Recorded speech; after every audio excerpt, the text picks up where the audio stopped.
All right, January video chat. This one, this one might get odd. Okay, several announcements. Okay, first announcement is I'm behind again, but the next video is coming out within a couple days. I'm, I'm I want to say at this point I want to say Tuesday, but it could be Monday or Wednesday. I don't know. That's where I'm thinking right now. I'll see how much I get done the next few days. That's about all I've been spending my time on. So yeah, initially the original plan was to have this and the other two game dungeons done like shortly before Christmas, and yeah, that hasn't happened. So I'm just in overtime on all this. I'm going nuts trying to get it done. Um, Next announcement: after I'm done with this, after the next videos I plan to focus on are going to be Freeman's Mind. I dropped the ball again on that a whole bunch. I'll just do whatever I can on it, just keep going. So, and let's see. Well, here, shoot, I wrote down notes on my announcements. Hold on.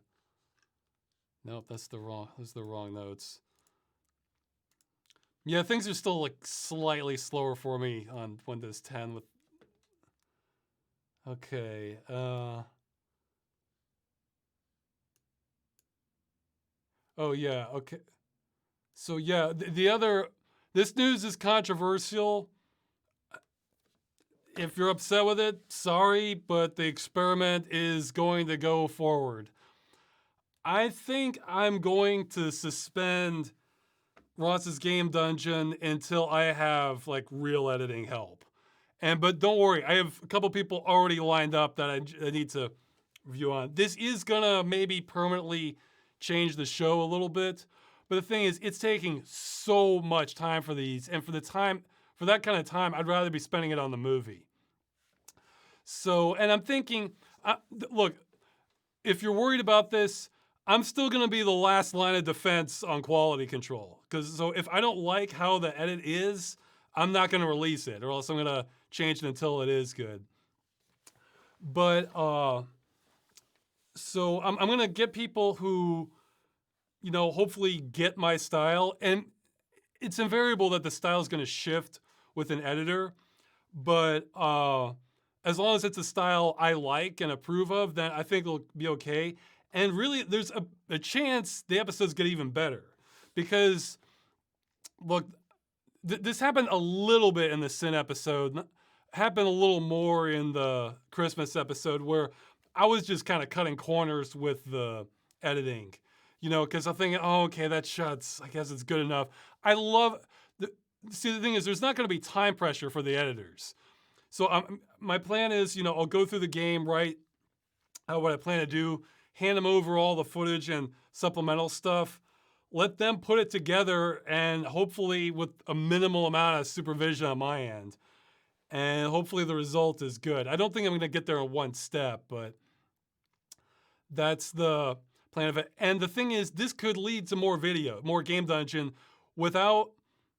in theory, without having to sacrifice the quality, because I love the idea of somebody just calmly being able to edit, just like, okay, yeah, that cuts a little bit better there. Okay, move this over here. Just, I'm imagining them like just drinking like tea or something, just like very calmly editing the video, as opposed to like my frantic madness, where I'm just like, okay, God, get this in. No, it's still not good. Okay, just did that. Like, cause a lot of these I've been just stressing out. It always feels like I'm just 3 steps behind, scrambling to get on top of things. So I love the idea of somebody else being able to just take it at their own pace, so they don't have to make a bunch of dumb mistakes like I might.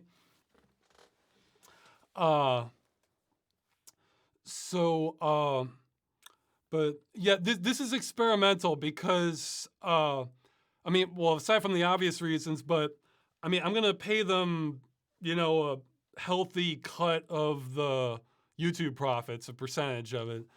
So I'll be earning, I'll almost invariably be earning less money per game dungeon. But if that means I can get more out, then great. because then, see, the thing is, it's not that I need to earn maximum income. What I tend to stress over, and the reason I work so hard on this, is I worry about the income just dropping to levels I can't hit.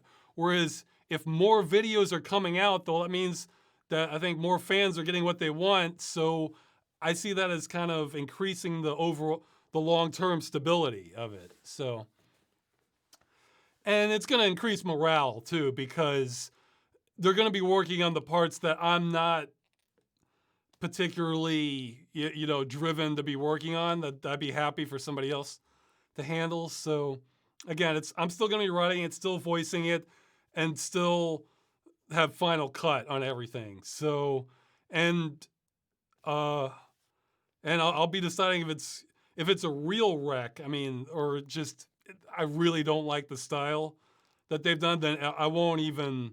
Then I'll start over. Maybe somebody else or something like that. But so, oh yeah, defeats volume balancing. That would be nice.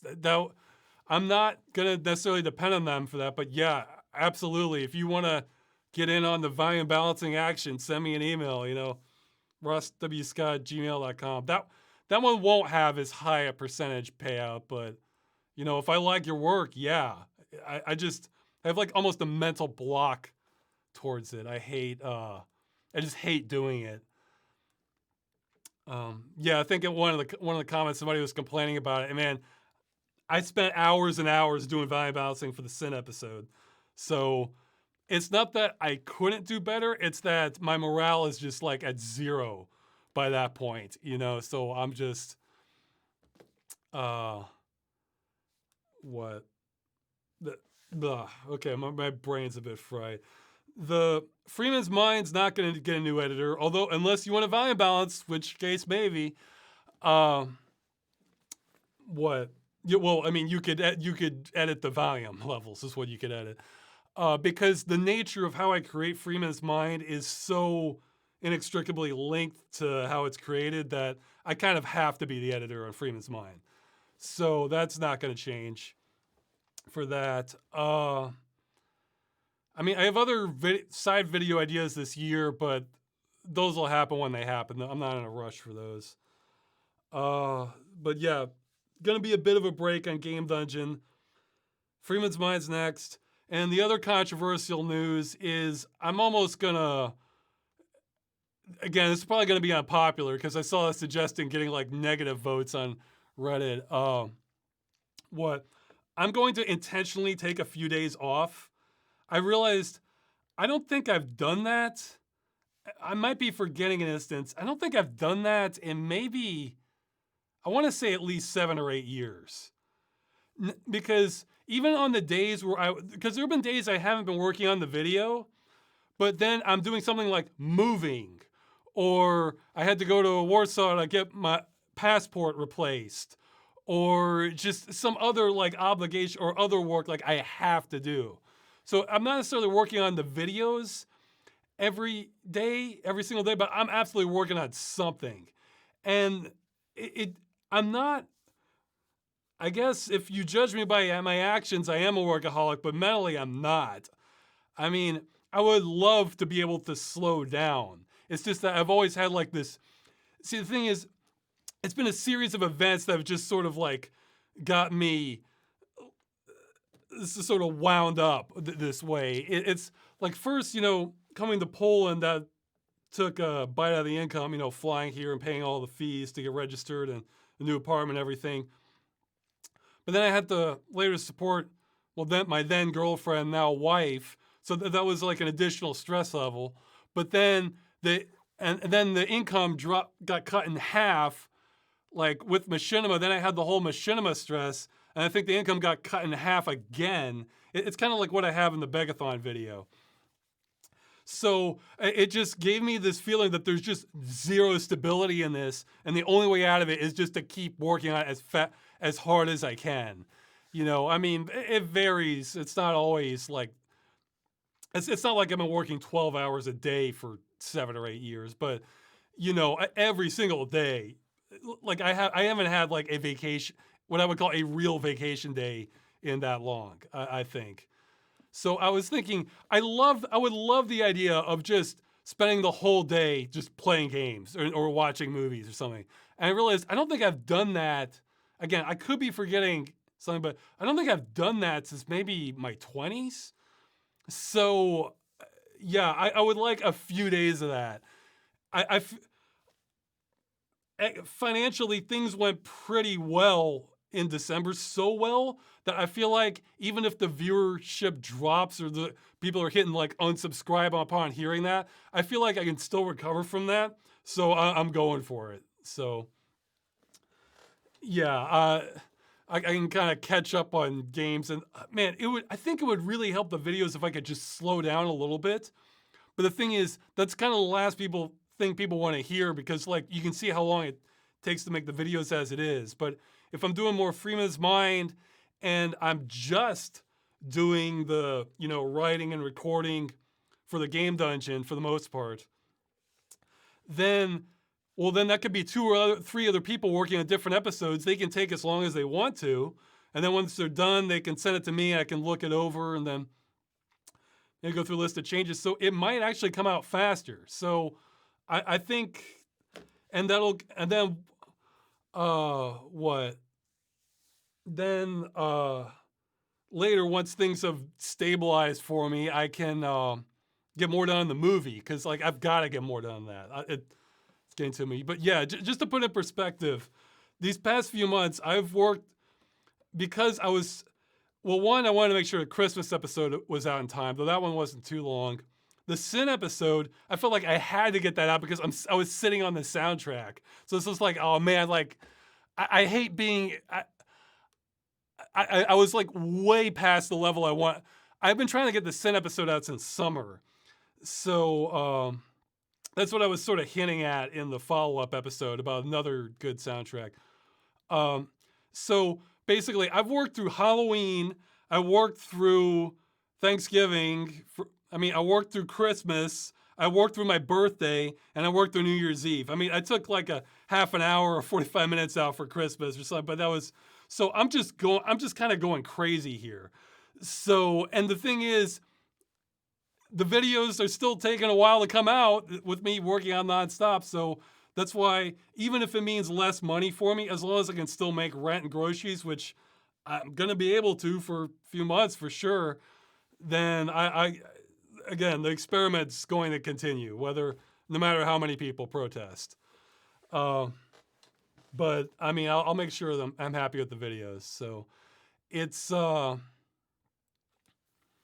what? So yeah, I want to intentionally take some days off. I haven't done that forever. So yeah, I guess that's the downside of being a YouTuber, is you don't really get to do that, or at least not at my level. So yeah, I've been just putting all that off. I'm gonna have like a late birthday celebration kind of thing. So let's see, what else? So yeah, I'm gonna take some time. I'm gonna finish the next video because I basically just can't rest until that's done. Yeah, this is one. Yeah, this next video, it's one I've been trying to get out, work in, and for I think about 2 years. So it's one that's gonna be a side video where some people will find it interesting, others will just be like, whatever. So it's not as involved as the games as a service one, but it's like 3/4 of the way there. It's much more positive though. It's definitely not a negative video. Well, the games as a service one is definitely on the negative side. But yeah, let's see. Okay, I lost my train of thought, but those are the main announcements. I'm gonna have a break, which I feel like this is the first time I've been able to afford that. I always have in the back of my mind, I take a break for a few days, then I have to get back in the videos, then I'm behind, and then like the viewer count just goes to like half, and then it starts a cycle, like so it's, yeah, I feel like the way I've been going, if I'm working nonstop, then I'm kind of just behind where I want to be, or a little bit behind where want to be that, or not even where I want to be, but where I think is satisfactory. Yeah, I've never been where I want to be, really. And then anything less than that means I fall even more behind. So and then the stress compounds. So I'm hoping this is the way out. So, do I have proof that the view count goes down to half of them off schedule? No, but I'm pretty sure it wouldn't. But it's taken me a while to get here. You know, if I had done that back in 2013 or 2015, then maybe it would. You know, and then that's when I needed the income even more back then.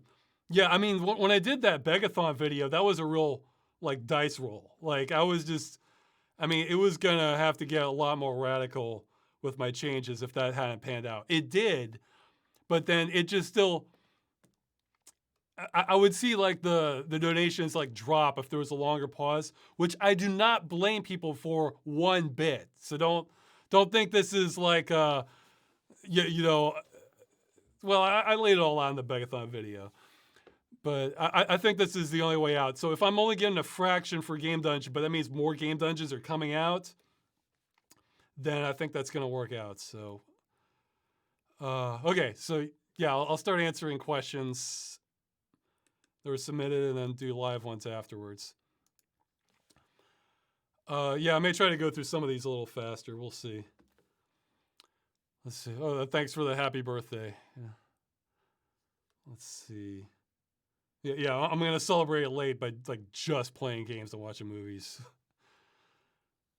Let's see. Okay. Seems to be a recurring theme in Game Dungeon. The game, I think, will be straightforward, but then it ends up ballooning in size, and then gets more involved. Do you think that these accidental sagas of how messed up games turn out to make the topic more interesting and improve the entertainment value of the episodes? I think the wording got mixed up a bit there. Making frustrations when you play them worth it? Or do you wish that the games you deal with would be more enjoyable with less problems, making for a less stressful playing experience, less time spent making the video? Well, for sure I want less stress. Yes, I want less stress. However, if there's not time pressure, like let's say a video came out last week and this game's turning out to have more to it than I thought it would, well then sure, let's go ahead with the longer episode then. I don't like it when they start getting super long.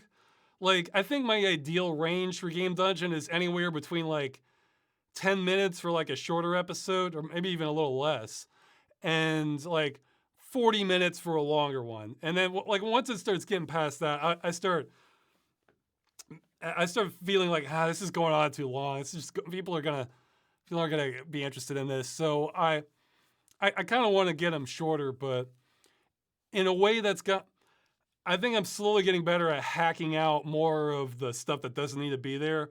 I definitely cut some lines for Sin, but it wasn't too. I'm trying. I don't even. If there's anything really funny, I don't cut that, or really interesting. But I think it was just kind of expanding on more on what it was said. But it wasn't that.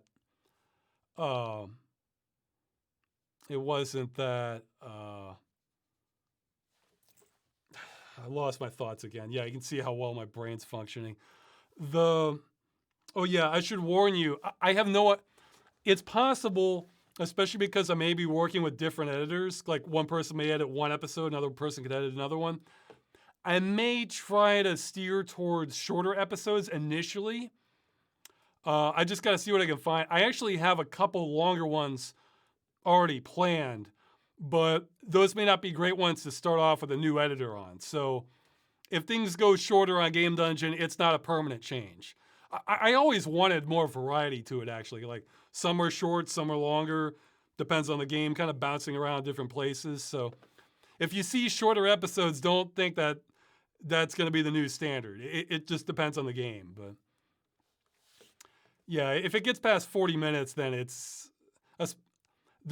making me more. I kind of want to keep it like around that or under, but sometimes it goes over and it goes.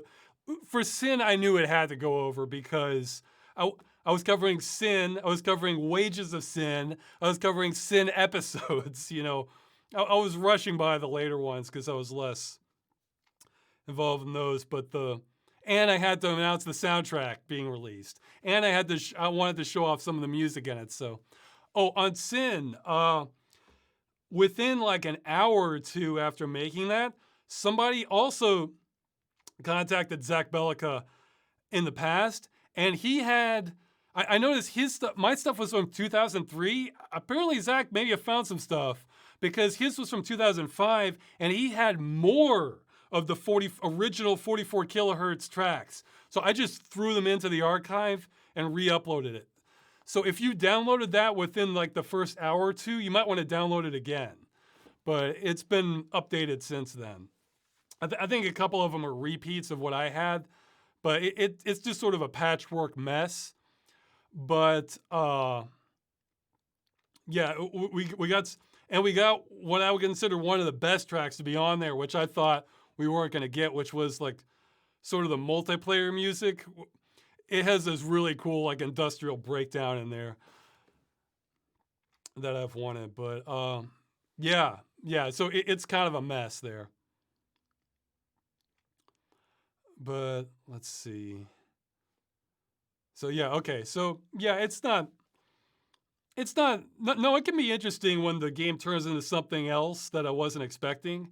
It's just my main concern is like not making the episode way too long and having enough time to do it. So I should be solving the having enough time to do it part, which should, hey, I think that's going to lead to better writing too. I was actually thinking, oh yeah, I was thinking just today, you know what I should have done for the Christmas episode for the end credits of Aida's Strange Christmas is for the end music, just find like a MIDI lo-fi version of the Popeye, the Sailor Man theme, and just start playing that in the end credits. You know, I feel like that would have been a nicer touch. So when I have more time to calm down, I come up with better like little touches like this. So, and when I'm rushed, I tend to jettison more of them. Okay, next question. I think this one's been asked before. In games, do you prefer playing characters that are blank surrogates or characters that are filled with personality and a clear motive? Does it depend on the genre and tone of the game? I think if they're done well, I definitely prefer characters. But if I hate the characters, then blank is better than that. I think what it is like the more story focused your game is, the more you're kind of beating around the bush having a blank slate of a character, and I'd rather just have somebody with some real personality. But yeah, I mean, I want the character to be likable, which is, I mean, it's going to vary from person to person, but there's some things you can do. So, you know, they can be kind of cool or kind of wild or determined or, you know, or your hero archetype, just something likable about it that makes you want to root for that character. Yeah, actually, this is an odd example, but I was thinking of one that I didn't like. I gave up on pretty early on in like I've played the original, but I tried playing, I think it was like Leisure Suit Larry 7, one where he's on a yacht. And I started off and Larry was coming across as like so pathetic, like just like meek and kind of weak-willed. And I was just thinking, like, what is this? Like, you know, he wasn't this bad in the first one. And I actually also played Magna Cum Laude, and that one, Larry is awesome. I mean, that one, he's like what? He's like, I think they have him like 4 feet tall. He's balding in his 20s. I think he has like a bit of a beer gut already, and he is letting none of that dissuade him. Like he is determined. He is a man on a mission, and it just made me respect the character even more. So it has like nothing to like. I really liked how you know he was not like he was not gonna get dissuaded. You know. So it's, I gotta like the character. So I didn't like how Larry was coming across in 7, but magna cum laude in the original, yeah. Because it's fine if Larry's kind of a loser, and he's not doing well and he's doing dumb stuff. But the fact that he keeps trying, that's what you want to admire about him. Or he's not letting the fact that he's a loser get to him. He's just gonna keep going for it. So then it's like, okay, well, you respect the determination. So it's what so yeah. If your if your character's terrible, then yeah, go for a blank slate. But otherwise, yeah, I think I prefer characters. So okay. Can you recall any experiences that changed your perspective on your life entirely, or change your perspective of life itself? Um, yeah, I mean that's probably been like a real gradual thing. The big ones I can think of probably aren't too helpful are probably having major depression and coming out of it. I mean that definitely changed outlook, because I mean I think I lost a lot of fear in yeah, I guess that's the positive aspect. I lost a lot of fear in general about my own mortality and everything from going in depression and coming out of it. It kind of made me just appreciate being alive more. So, uh, I don't know. That doesn't really this doesn't really come out to being words of wisdom here. So, oh yeah, somebody saying Machinima probably did some stuff. Yeah. Well, that didn't really change outlook on life. It just turned that definitely increased some wisdom for me and turned the stress level up to 10. But yeah, I don't know if that really changed outlook on life. More specific situations. Okay, yeah. Here, since this sounds related, here I'll bestow two pieces of wisdom that I feel like I don't always assume I know that much, but there's some things I'm pretty convinced by of this. So here's two pieces of wisdom I can think of. That one is some people have to learn things the hard way. Like I'm convinced of that. That doesn't mean you have to, but some people have to. So if you accept that as a truth, it'll kind of let you make better decisions about how you approach situations, or like people's reasoning, or like, what, this doesn't make any sense. Like I'd say that, yeah, I'd say that I'd have to call that like a life truth there, to the point where I'm confident. Yeah, some people have to learn things the hard way, and if they don't learn it, that if they don't experience it, then they're never going to learn it. So yeah, just keep that in mind when interacting with people in general. Somebody's saying, "Oh, Ross, you probably won't see this." Well, you can send me emails and then I will see it. Oh yeah, expect a larger volume of email replies this month. I'm going to try and catch up on that. This guy's about to join the military. Okay, I was saying thanks. Well, good luck. Hey, if you want a fun military movie, it's very old school, but it's fun. No Time for Sergeants. It's Andy Griffith in it. He plays a not so bright guy who's just a Hulk in it, and it's a military comedy. I recommend that. Let's see. What are some other?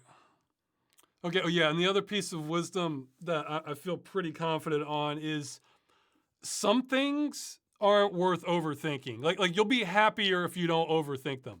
That does not apply to everything. Some topics are absolutely worthy of the deepest thoughts you can muster on them and analysis, but other things just you can accept them and just be happy. Like with I keep thinking like I'm thinking like a dog chasing a ball. That like the dog is not deep in thought on the ball's nature, or are they really happy, or the question they're just existing. So if you think there are things in your life that you can just enjoy and not overthink, you should probably go for it. You know, that does not mean everything. There are plenty of things you should not take that approach to. But, you know, I'd say that's another piece of wisdom I have. So let's see. Yeah. Okay. Yeah. I should keep moving on with the questions. I'll get to live chat stuff at the end. Okay. Oh yeah. I looked at this earlier. But I think the order changed. Yeah. Okay. Ross, what's up with your fascination of dwarves? How come you like them so much in video games? I think, well, I sort of liked them before. I'm not sure exactly where. I guess I like their stout nature and just again, I like characters that are really determined, you know, and there's a lot of determined dwarves, you know. But I think I think that's always what kind of made me like them initially. But what really sealed the deal for me, which happened much later, was reading some Dwarf Fortress stories. And it's like, it was like the perfect combination, because you have this sort of stout character of dwarves, and the plot of these Dwarf Fortress stories is you have a bunch of very determined, very independent and spirited dwarves kind of doing their own thing, and things end up going, like, they get a lot accomplished, but then things usually end up becoming highly dysfunctional to the point where a lot of times everybody just gets killed or died due to the problems that they unleash. So it just becomes like this endless fascination for me about it, where you know, it's almost a little bit like Lemmings, but just with more intent, you know. And I just find that I just find that dynamic endlessly fascinating. That these dwarves, maybe, yeah, well, that's like the plot in The Hobbit, right? You know, the dwarves are they're building these massive, incredible mountain fortresses. They're unearthing like more ore than you thought possible, but they just keep digging too deep, and then then they're all dead. Yeah, so then the dragon shows up, kills them all.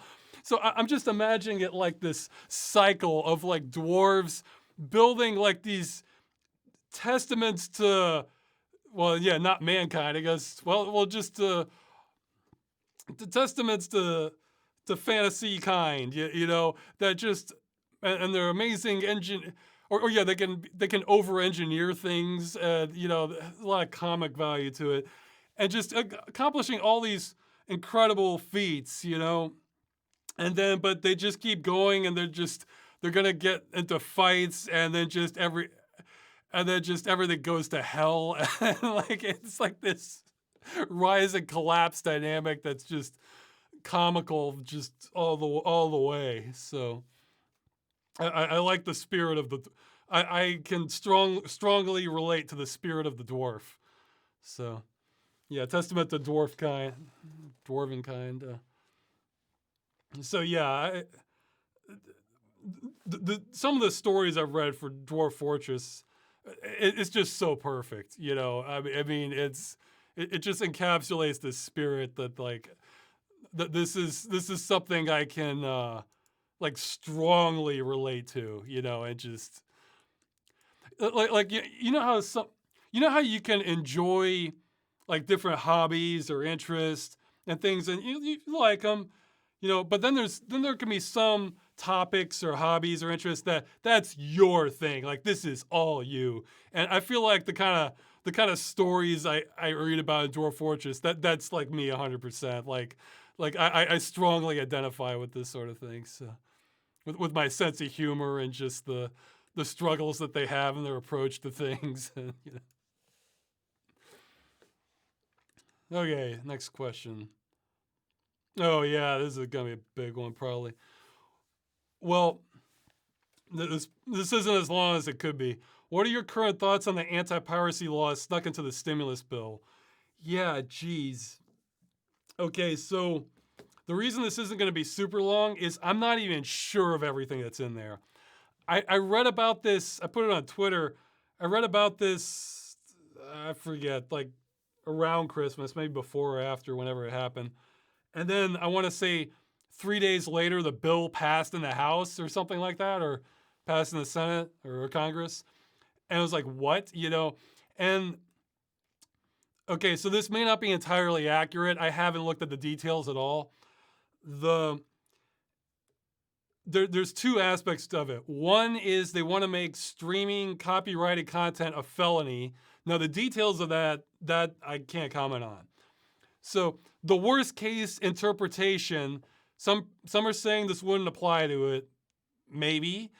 The absolute worst case scenario, just from what I've heard, is if you're a Twitch streamer and you have some copyright song playing in the background, then you could face a minimum of a year in prison or longer. Okay, that is the absolute worst case interpretation. However, that may not be accurate now.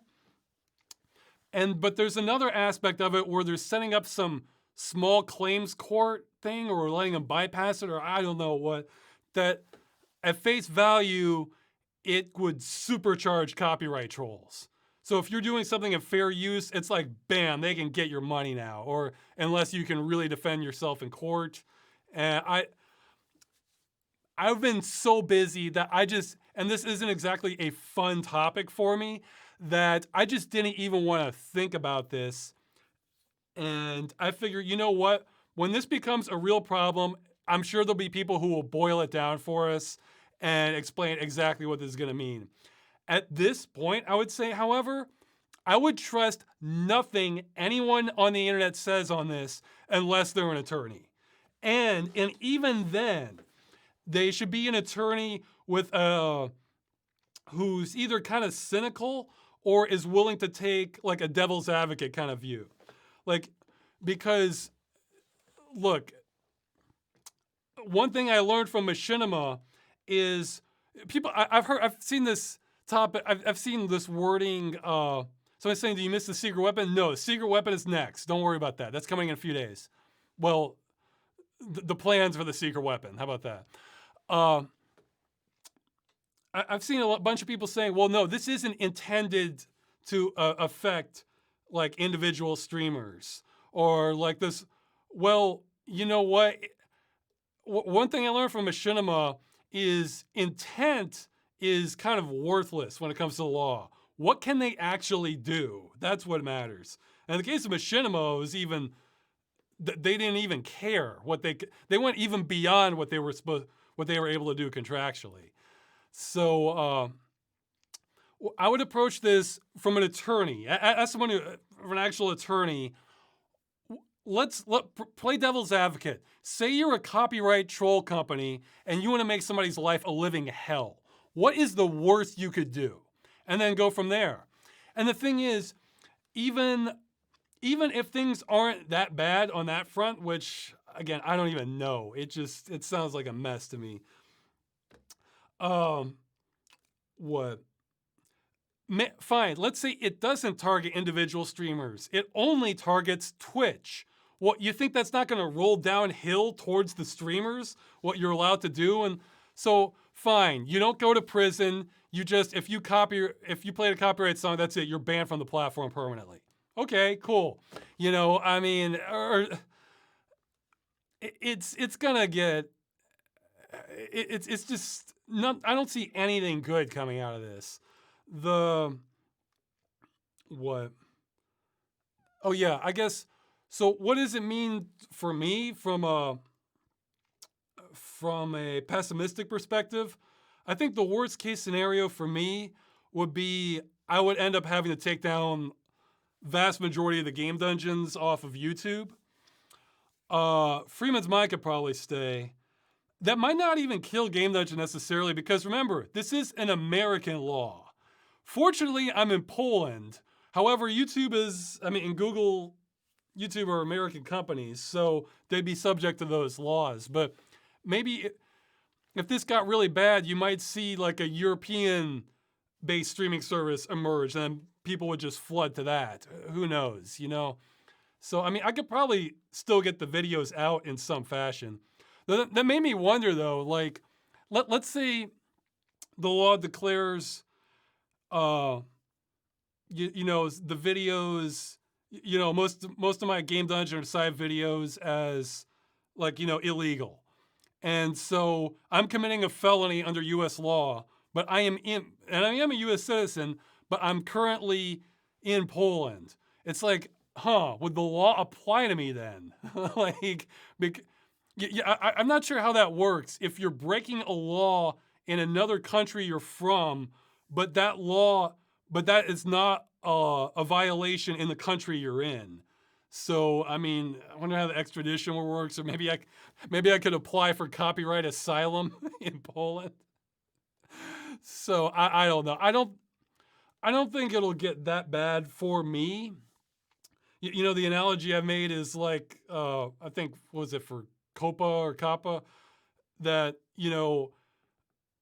I'm not the canary in the coal mine. I'm one of the miners. So some people are gonna get, there's far juicier targets than me if they wanna go and wreck people, or copyright trolls want to get money off of this.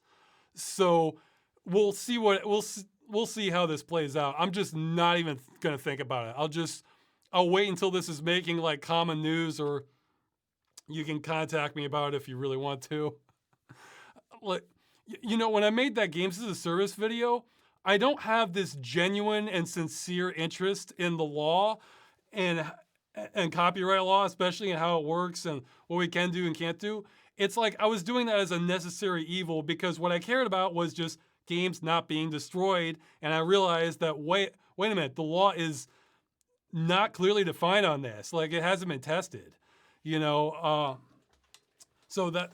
so I have just no desire to learn the details of it.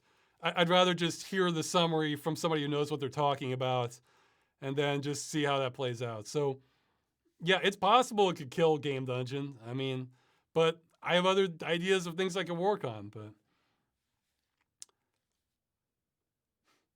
in Poland, you can be faced with a court accusation if you're making money off the songs. No, I'm talking about something where the European Union has something similar to the DMCA, but it's not the same.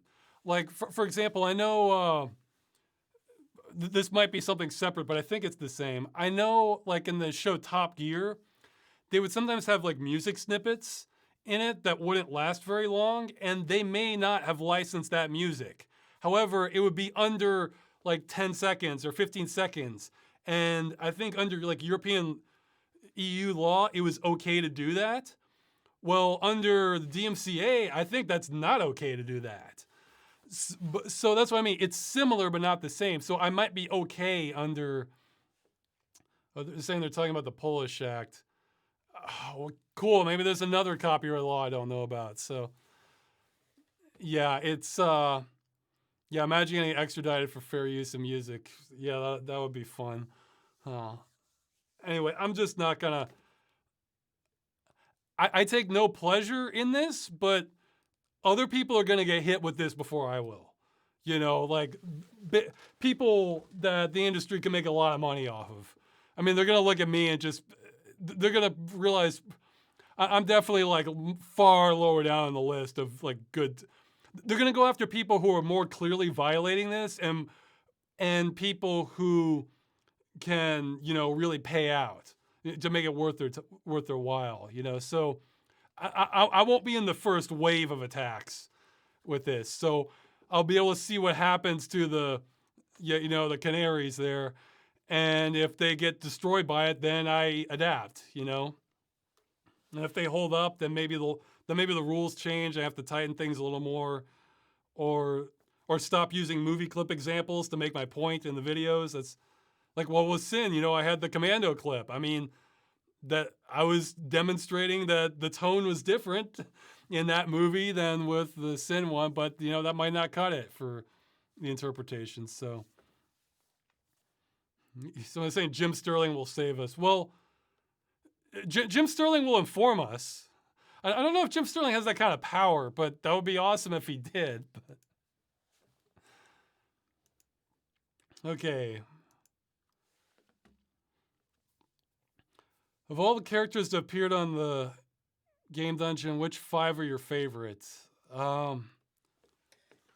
Yeah, okay, well, here, let me look up. I don't remember all the ones that are.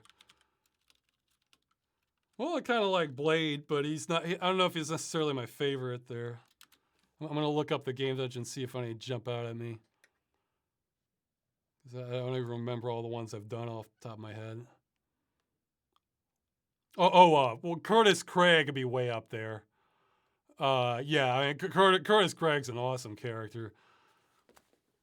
Let's see, what are some others?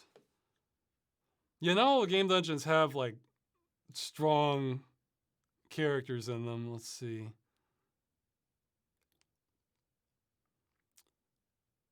Well, this would be a cheat entry, but the Phantom of the Office in the what was the name of it? Death Road to Canada.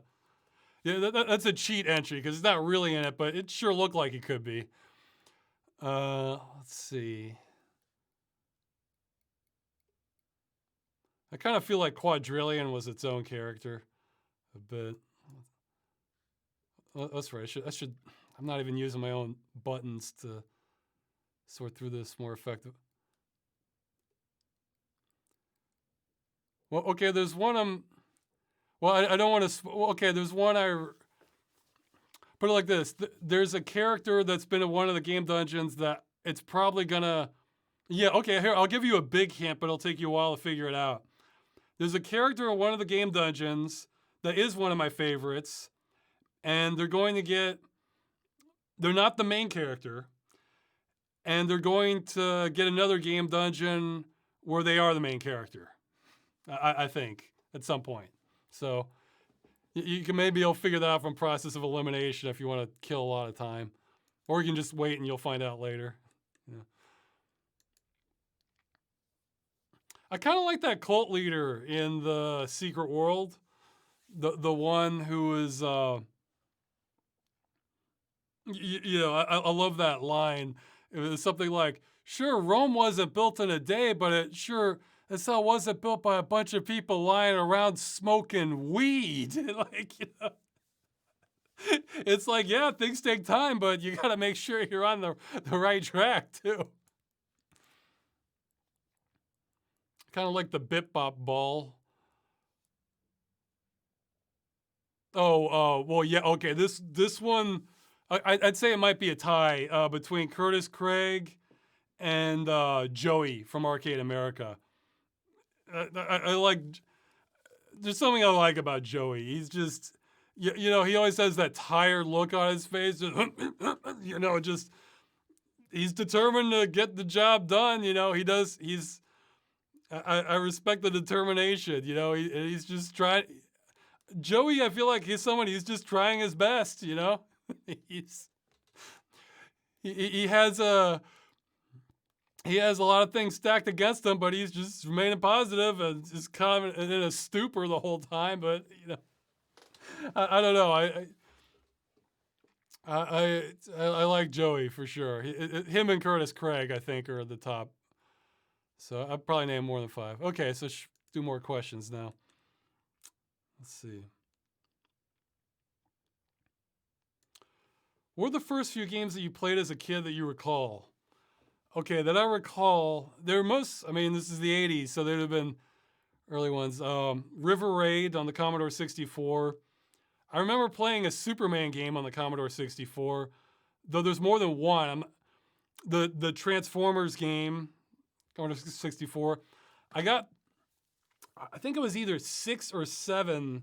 I played Super Mario Brothers on a friend's Nintendo. I was awful at it initially. Like I was struggling to get past the first Goomba. I remember. Let's see but I thought it was pretty amazing. For the Tetris, that was one I played early on. Let's see, because we're talking about like the first ones that I have like some memory of. There's one really hazy one that I don't remember on Commodore 64 that I may never figure out what it is. Or some. Well, one's gonna get a game dungeon, so don't worry about that. In fact, this one might, yeah, things might get a little Commodore 64 heavy in the future because those are probably better fits for uh, shorter episodes. But I also kind of want to expand my. I don't want to do just ones I've already played before. I kind of want to go through and just see what's out there because there's a lot of, man. You get a real Wild West experience just going through games for the Commodore. I want to say more than maybe any other platform because Nintendo, they had that Nintendo seal of quality. There were certain standards they had to hit. You did not have that on the Commodore. I mean, yeah, there were other pieces, and it was in that like in between phase where, like with Atari, a lot of the games are like really simple, whereas you could have kind of complex games on the Commodore, and but it wasn't. But things weren't so developed that everybody knew how to make a good game. There was all sorts of experimental. Oh, yeah, what was it? Trolls and Tribulations. I showed that one as like a filler footage on Armed and Delirious, I think. That was another early one I played. There was like a Donald Duck Disney game that I played that was actually pretty fun. I remember there was one point where you're like trying to move these watermelons as fast as you can. It created this surreal imagery for me. I think there was some weird Muppet game I played too that was pretty surreal, but oh no, it was this weird like fixing. Well, there might have been a Muppet game too, but there was like this weird fixing toy game. I could probably figure it out if I search through Lemon 64 long enough. Yeah, the thing is about this, like this stuff is tricky to capture because I can totally understand where you look at this game and you think this looks like garbage, like what do people see in this? Like I can get that, but at the same time, like if you're a kid and you're seeing it, it can spark, or at least for me, it could spark the imagination in ways that you would never even think of looking at a screenshot of it. And if I'm successful, I can sort of try to portray what that imagination could be like, but that's tricky. I would need like more assets to give you like a clue of what was going on in my head. That's another game. It's not a Commodore 64 game, but that's another game that if things are running normally, it would be next. That this game, it's not my favorite, but it brought out imagery that I haven't seen anywhere else that was except in my head. And I was really impressed that the game did that. So yeah, I even now I feel like games haven't scratched the surface of what you could do with like your total imagination. But I understand why though, because this stuff tends to take more resources now. Whereas it was a lot easier in the Commodore 64 games, and that sort of minimalist 2D graphics could kind of spark your imagination more. I mean, but I think some stuff will. Well, let me ask the audience. What do you guys think? Like in the Captain Zap episode, were you getting a mood from that jungle, or is that just me? Like I kind of felt like that was still holding up, like the jungle mood that it had, like with the drums and like the black silhouette. Okay, somebody's saying, "Oh, absolutely, yes." Okay, great. So that's the sort of thing I'm looking for. That even all the way back then, sometimes they could really convey something in there, and there was a lot of that sort of thing going on in the Commodore. So I kind of want to catch up on. Well, hey, maybe I'll play some of those when I have my break. I kind of like that idea of playing some kinds of games in the morning, the midday. I mean, I'll still want to exercise, like because it won't feel good playing games all day if I'm not exercising, but. And then some games are better for like late at night. I like the idea of having like this varied diet of games, as a vacation, So maybe I'll be able to work some in then. Oh yeah, Spider-Bot. Yeah, that's another one that has kind of a mood to it, It's Okay, well, one person didn't get that from Captain Zap, but they did get it in Pitfall. So yeah, Pitfall has a bit of a mood. I like that kind of imposing jungle feel to things. But okay, some more questions. Which of the 7 deadly sins do you most represent? I think I'd have to go with envy by process of elimination. Because we have like what, pride. I don't think I'm too high on that one. Uh what, wrath? I can get really angry, but I think I've more or less have that mostly under control. I can keep perspective on a lot of things. And that's easier too as you get older, or at least for me, where you're not just teenager. It's easier to be stupid as a teenager, uh let's see. Gluttony, I think I'm about normal. Let's see. Sloth, no, I'm not. But I'm wanting some sloth into my life. Although even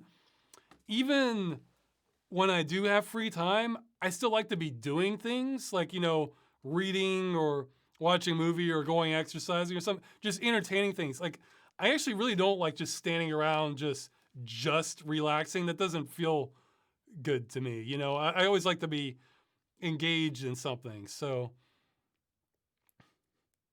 when I was saying Ross is sloth, he looks like a MIT graduate being too late for an important experiment. Yeah, well, mad scientists don't exactly keep themselves particularly sightly as well. So, and they're not lazy. So it just depends where you're diverting your energy towards, Lust, I think I'm about normal, I don't cheat. I'm not a hedonist. I never pronounced that. Okay, so pride, envy, greed. Oh, greed. Well, greed's a little weird for me. It's like if I don't have much money, yes, I'm very greedy. If I'm doing all right, then I get generous. So it's kind of like an inverse. Like if I feel like I'm doing okay, well, of course, then like let's help people. And so it's like a valve that turns as depending on how well I'm doing. So pride, envy, greed, gluttony, lust, wrath. Yeah. So with envy, I've been envious in the past of YouTubers who are like financially stable. They don't have anything to worry about. Like that they can make a video and just be done. That they could be done for months. If they wanted to. So, well, hey, look. I've been envious in the past of people who have editors. So I think I might be finally making that a reality. What? I mean, I'm not obsessive about it. Like, if someone's, it's like if somebody, like if somebody's doing better than me or something, well, then I don't care. They might have different goals than I do, But if it's something like I badly want and then I see somebody else having it, it's just like, yeah, kind of, would be nice if I could have that. I think that's what it comes down to. Like not having to worry about rent. That's I can understand where a lot of people would be envious about that, Whereas not having Bill Gates mansion or something, well, fine. I don't think I don't think that would do a lot for me anyway, having something that huge, or I'm not really, I don't really care so much about luxury, or the image of wealth, or like let's say somebody's like the great world's greatest breakdancer. It's like, well, that looks pretty awesome, but man, I don't know if I want to devote like that much of my life to something like to that particular thing. But you'll get to see some in the next video. You'll get to see where I want to devote more of my mind and energy towards. So it's it sort of has to coincide with my existing goals and things that I want out of life for me to be envious of someone. But even then, like I don't harbor ill will towards the person. It's just like, damn it, I don't. It's kind of the same feeling you get where, like, if you're like let's say you're hungry and you see somebody eating like a delicious burger or something. It's like you don't you're not actually you're not angry at that person or upset with them or ill towards them, but at the same time you want that burger. You know, so it's kind of like that. You know, for some things, but again, it's not too extreme. But I think out of all the seven deadly sins, that's the one I'm the closest to. So.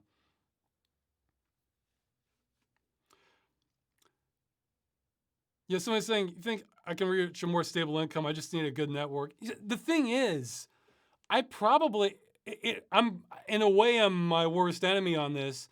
If I wanted to just kind of, in my opinion, just sell out and just do stuff that's easier, that's more rapid fire, I probably could have a much higher income a long time ago. But it's like, I want to make something that, you know, is halfway worth watching, you know, because I could just do streaming or do what just make a video of me talking about some random topic, you know, each day or every few days, or just talk about the news or something.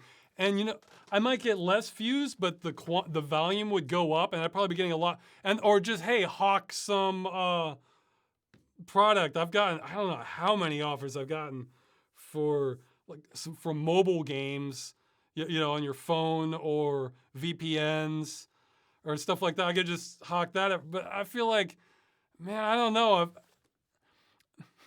I guess I feel like my attitude on selling out is if I'm going to sell out, I want to sell out once, you know? And the way selling out works is it doesn't really work like that usually. It's like you have to keep selling out week after week, you know, and it's like I mean I don't want to sell out either. If I have all my needs met, then you know what's the point? But you know I can understand if you're desperate wanting to sell out. So, but so there if that was my only goal, I think I could have a lot more money than I have on YouTube. But then I feel like I'd be doing the audience a disservice, you know. I mean, I feel like what I put out now is like a compromise between, you know, just rapid fire versus something good, you know. I feel like I could do even better, which is what I want to get to with the movie and maybe shorts in the future. What if you stream your editing process to increase your income, but made really good videos that take time? I don't think that would make that much more income, just streaming editing. So, plus I don't like spoiling the episodes for a lot of them. So, not everybody cares about this, but I like having that, you know, I like having that feeling where you don't know what's going to be in the video or how this is going to play out. So, I like to be able to give that to other people too. So, and I lost track here. Oh yeah, I was still on Envy. Jeez.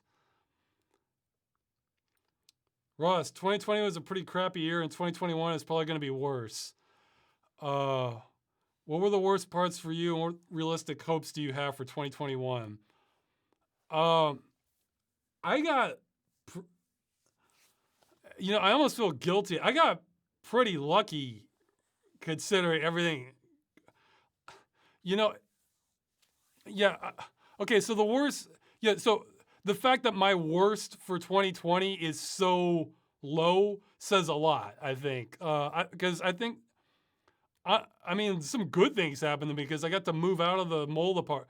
Yeah, everybody keeps talking about the mold. I think it's gone in this place. This place is a lot drier than the previous apartment.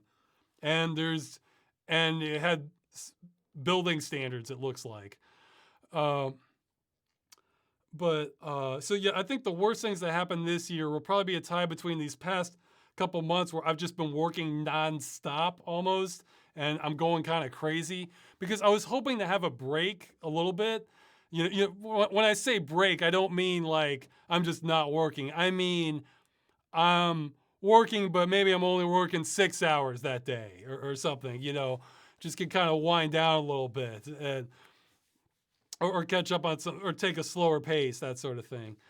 But that didn't really happen, but it's all on me because what I ended up doing is I thought, oh, okay, now I have a block of time. Why don't I finally get around to doing all the research I need to do and move to Windows 10. And man, yeah, the entire process of me just researching everything I needed to do to contain it, basically, and some basic GUI customization, and researching all the configurations of all the software I use. So basically, everything I've been using over the past, 8 or 9 years.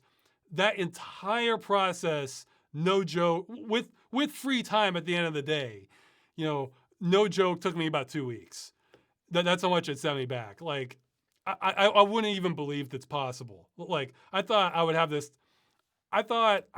knocked out in about 3 days, maybe 5. And then it just kept going. So, but even then I was probably only throwing like 10 hours a day or something like that. I would watch a movie at the end of the day. So, but even then I didn't get like a big break. It still felt like I was working pretty steady on it. And then I was behind on the videos because that took so long, so I had to catch up on that. So so when the worst thing is I was just working nonstop, that could have been way worse. The other thing was, I guess it's kind of funny for you guys, when our balcony got closed down because of this renovation, when we were told it was going to take 2 to 3 days, and it ended up taking 3.5 weeks. The problem was my wife by that point had gotten an avid garden going on. Like, she had just had dozens of plants out there. And so she had to bring everything in. And because it was in there for so long, that ended up leading to fruit flies just exploding all over the place. During that time, I probably killed about 1,000 fruit flies. I'm not exaggerating. Like, at one point, I just started counting how many I was smashing during the day. And this is with traps. This is just the thing is, I can't really ignore it. It would just drive me crazy. I think that's why I'm such a freak about anti-aliasing, is like I see little things twitching around. It activates something in me on a primal level. So that raised stress in me in ways that you wouldn't expect, just being under siege by fruit flies and just smashing them all the time. Let's see, but considering, look, I almost feel like a jackass even saying this stuff, considering what's going on like right now. I mean, we have like tens of millions being evicted. Like, good God. Yeah, and I think even before that, it was something like, I forget if the number was like 12 or 14 million in the U.S. of the unemployment expiring. And then, I mean, this is just a complete time bomb that we're creating. I don't know. I don't know how this plays out. I'm in the fog of badness here.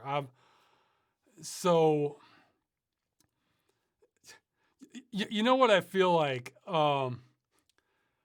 If you've ever seen the movie The Hunger Games, I kind of feel a little bit like Woody Harrelson's character, where where in the movie he's a former survivor of these brutal games, and he's meant to advise these new kids that are going into it, and like he knows like this is probably not they're probably not going to make it. This is bad news, and so he's going to do everything he can to help them and kind of coach them on it, but like the odds are not good.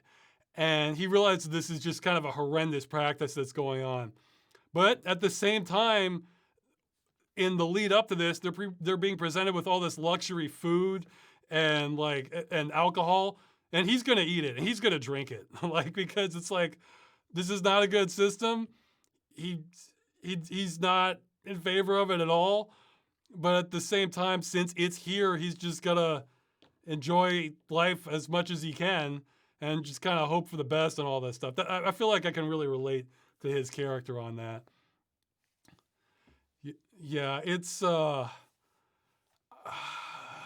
interesting times ahead. But this is also why I really want to get away from like the sort of more serious stuff in the videos, because I figure people don't need that right now from me. I mean, I want to I've always thought about in what the yeah, I think it was a Mystery Science Theater 3000 episode. They were talking about how that the movie felt like a fever dream, or it's like, or that feeling you get when you get off a 12-hour shift at Arby's. I was thinking that is exactly my target audience for Game Dungeon. Like somebody who's just been someone who's just in a stupor. They've been working so long, they're just kind of disoriented, and they just want something fun to take their mind off of things. That's exactly who I want to kind of deliver for. So, that's my my brain got scattered because I got off the track here. Okay, so yeah, those are the worst things that I think that happened to me. I got exceptionally lucky with this year. Although, you know what? I think part of, like, even financially, like, the past 2 months have been definitely above average for me. And the thing is, views haven't been dramatically through the roof. So what I'm thinking is this is like Hollywood's loss is my gain, because I'm thinking what's happened is the entertainment industry is getting wrecked. So a lot more people are at home watching YouTube videos, and advertisers are aware of this. So they're probably putting more money into the YouTube ads. So I guess that's kind of trickling down to me a little bit. I've heard during the Great Depression, the entertainment industry did better actually, because when you have all these problems, you want something to take your mind off of things. So yeah, someone's saying they enjoy the informative videos. Well, hey, this next one's kind of informative too, but it's this next one's way more positive. Like it's this is leaning more into the escapism side of things, but I mean, I don't know. I don't want to. I feel like when I did the follow-up episode, I kind of got it out of my system, like kind of warning that bad stuff's coming. Now, yeah, I don't really need to warn people. Like they know, So, uh, I and this isn't just me reacting to what's going on. Like if everything was completely normal, I would want to be. I'm a fan of surreal comedy, so that's kind of the sort of stuff I would want to be making, or comedy adventure, that sort of thing. So that's the direction I would have always wanted to be heading anyway. But it's just sort of a coincidence that these are times where even better time to take your mind off of things. So, what? Oh yeah, what realist? I had another thought, but well, okay, that's not that important. Uh, what realistic hopes do you have for 2021? Okay, I think because vaccines are rolling out at some pace. Well, I think we'll probably have less deaths. That's a positive. Okay, well, here's a see. I'm someone who's definitely against false optimism. However, I'm all for legit optimism. This is one where we're still kind of in the fog here, but we're going to be having. This could be a positive. We're going to be having pressure coming from all angles. Like I said, a lot of people getting evicted, a lot of people not being able to earn enough money to make ends meet. I mean, we're at. You can debate and unless I just totally don't understand what's happening at all. I think it's safe to say we're in a second Great Depression. It's just that it's maybe rolling out a little bit differently, or not as uniformly as the original. I mean, so the point is, we're going to have all sorts of pressures coming in society and a lot of instability. Well, that's actually the environment that's most conducive to change.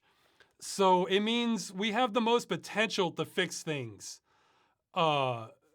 Potential, not that we will, because when old systems really stop working, guess what? A lot of people get receptive towards change. Because you can't do. Yeah, I think that's a lyric from an old Beatles song. It's like it's something like you have to admit it's getting better, and like the chorus says, it can't get much worse. Unfortunately, things can get worse than where we are now, but when you have all this pressure towards uh, like basically solving problems, maybe problems can get solved. In fact, I was thinking the other day, like if I wanted, I don't know about fix things, but if I wanted to try to increase the probability of things being fixed, if I was a billionaire or something, what you could do if you wanted to like really supercharge that, though even then this probably wouldn't be a good idea because of the pandemic. Uh, Fine. Okay, let's say you're a billionaire. You don't have the resources to look after everyone, but you can affect change quite a bit. What I would do is say, okay, everyone who's getting evicted, I would try to arrange for transportation for everyone, for all of them, like across the country, like Greyhound bus or something. Have everybody go to DC, and then once there, I would have to sort of pay for some bare bones housing, maybe like some shacks or tents, even just something that people can live, and then provide it's like some basic meals. So it's like, fine, you're homeless, you don't have a job, I don't have the money to fix that, but I can sustain a lot of people for time. And hey, guess what? The leaders of the country are just across the street. Maybe they want to hear from you, and like I would want to make Washington, D.C. look like the biggest shanty town in the world, basically.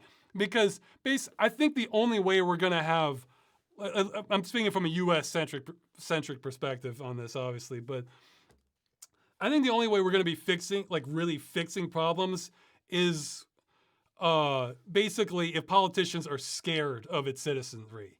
I think there's like a quote, something like in Europe or like in the US, the people are afraid of the government, and in Europe, the government's afraid of the people. That's how it should be, I think. The government should be afraid of the people. I like how there are lots of protests here in Europe about lots of different things, because I feel like that's a sign, that's like a healthy sign of keeping the government in check. But so if you had like literally millions of people, and see, I wouldn't even be trying to direct people to tell them like what to do. I just, what? I bet people can figure that out themselves, But the point is, like, the pressure's not there, And this actually makes me think of. I was thinking this reminds me of there's a Star Trek Next Generation episode where in it, like there's like this kind of two-tiered society where some of the people seem reasonable and they're trying to join the Federation, seem to have all the problems worked out. But then you find out that they've been having like this sort of mercenary class, or I guess kind of ex-military that they use to settle these disputes or quell these uprisings or something. And they basically just locked up all these veterans because they decided they're too dangerous to reintegrate into society. So they're being treated like prisoners, basically. But they end up breaking free, and then they end up having a revolt. And yeah, maybe I should have a mini episode on this one, huh? What they have a mini revolt, and they take over the government. But the thing is, they're wired to not attack people unless they pose an actual threat. So it's like they're waiting for them to make their move. And, the Enterprise realizes this. And so they realize, oh, okay, so this planet's still developing. You're not entering the Federation. You have some stuff to work out. So the episode ends with the military people basically having the leaders that just sold them down the river at gunpoint. And he's saying, well, I guess you guys can figure this out. Bye, And I figure, yeah, well, I feel like, yeah, Picard made the right call on that one. It's like, yeah, this place has some things to figure out. And I feel like that's kind of what's needed, probably globally, but especially in the United States. Where there's a huge rift what's happening to people versus how we're running the country, just enormous.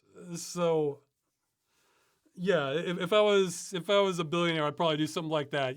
Provide transport, bare bones housing and meal.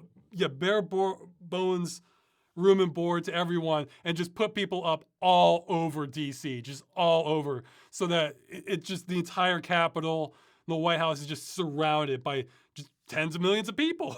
So, yeah, I don't remember the title of it. It might be Gambit. I'm sure Trekkies can figure out which episode I'm talking about.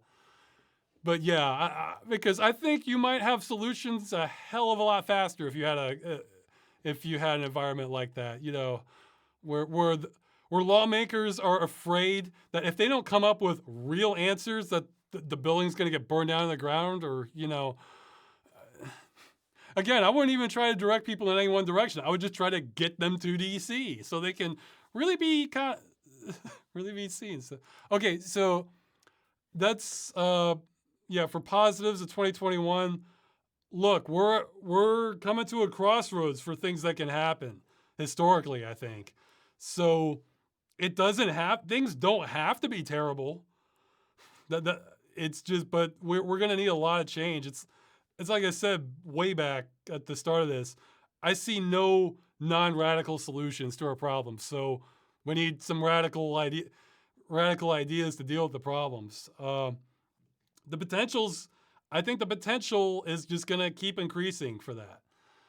And I guess on a more fun note, for hopes for 2021, I saw the title intrigued me of, was it Doctor Strange and the Multiverse of Madness? And apparently it's going to have like a horror bent to it. And I was thinking, oh wow, this sounds exactly like the sort of movie I'd want to see. So, another fun stuff. Oh yeah, that ended up working out to my, yeah, CD Projekt gave me an unexpected Christmas present this year. Because I was frustrated I wasn't going to have time to play Cyberpunk. And lo and behold, it has so many bugs that, you know what? That game's probably going to be a lot more fun if I just wait like a year on it. So I bet Cyberpunk's going to get better, you know? You know, I'm still looking forward to it. I saw a couple headlines of people saying like, oh, it's not good. I feel really happy I avoided like all the hype on it. I saw the E3 trailer from like 3 years ago, and that's it. So yeah, they didn't work out so great for me or everyone who bought the game. I mean, not from. It didn't work out so great for them or everyone who bought the game. But yeah, they did me a favor by making me feel like, yeah, there is no rush for me to play this game. Like, I think I'm really gonna have a better experience if I just wait and for a lot of patches to roll out. You know. I think, well, it's kind of like an Elder Scrolls game, except maybe even more so. Yeah. I had that weird feeling where you need to get air. Let's see. It looked like you're in the middle of swallowing, but it goes incorrectly, you know? So, yeah, for 2021, there's a lot of potential for change. And unfortunately, yeah, and it's kind of more best of times, worst of times, because we're getting all sorts of cool stuff happening with technology. Yeah, hey, the next video is gonna touch on some of this. So, okay, I may start picking and choosing the questions now, or doing them a little more rapid fire. Ross, do you have a movie or game that's generally seen as bad that you enjoy? I think this got asked before, and well, I mean, the answer a lot of people mention is for movies, Troll 2. That movie's pretty impressive. Oh, excuse me. Yeah, that was me swallowing. The Troll 2 is one of these where a lot of bad movies, they're not really fun if you watch them by yourself, or you know, without Mystery Science Theater 3000 people giving comments, that sort of thing. But this Troll 2 is still quite watchable on its own. And another one I like, I think it's people could consider it a bad movie, but it's fun. Was it Invasion of the Space Creatures? I think it's a trauma movie. Yeah, it takes place in filmed in West Virginia, I think. It's this low budget guys going camping, and then they get invaded by the space creatures. So it's a fun, goofy movie. Yeah. Yeah, a lot of bad. See, the thing is, a lot of bad movies and games, if I'm not enjoying them, I tend to give up, pretty fast. Oh yeah, somebody's saying Dead Snow. Well, Dead Snow's all right. I don't know if I even call Dead Snow bad. It just gets goofy, I remember because when I think of like bad movies, you're looking at like objective things that it's bad at, you know. What do you think of Despicable Me? I it felt like a movie for kids. It's a lot of it felt kind of cringy for me. Like it just didn't. I mean, there was some. I'm trying to remember some jokes that I liked, but it was like me trying to go back and watch Ninja Turtles. It's although I think I enjoyed Ninja Turtles more. Some movies they're really just for kids. That's why I actually appreciate stuff that's genuinely like family entertainment. In other words, kids like it because it's like fun and colorful and like easy to understand jokes and stuff or adventure. But adults like it because there's a lot. It's like either really well written or it's kind of fascinating. Like a few months back, I ended up watching. I rewatched. What was it? The Adventures of Mark Twain. It's a claymation. This movie is a trip if you haven't seen it. Because I remember thinking, because I saw that as a kid. I remember thinking, was that movie like really as weird as I thought? Like, yeah, it sure was. But that movie is 100% art. Like, I don't feel qualified to make that decision on a lot of things. This movie is undeniably art. Like, it's surreal. It has like these kind of deep life messages in it. It's this adventure to it also.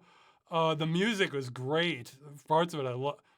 I think it never had a soundtrack because I was looking for it afterwards. The atmosphere is just wonderful. Like, and so, yeah, yeah, if you want like a trippy claymation movie that I would consider like art, like across the board. Like, yeah, check out The Adventures of Mark Twain.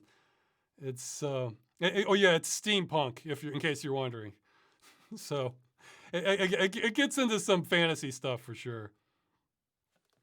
Is Ross talking about Soul? No, I don't know Soul. I have seen 9. I remember 9 just being kind of okay. But let's see. Got lost track. Okay, well, I guess I'll just keep going.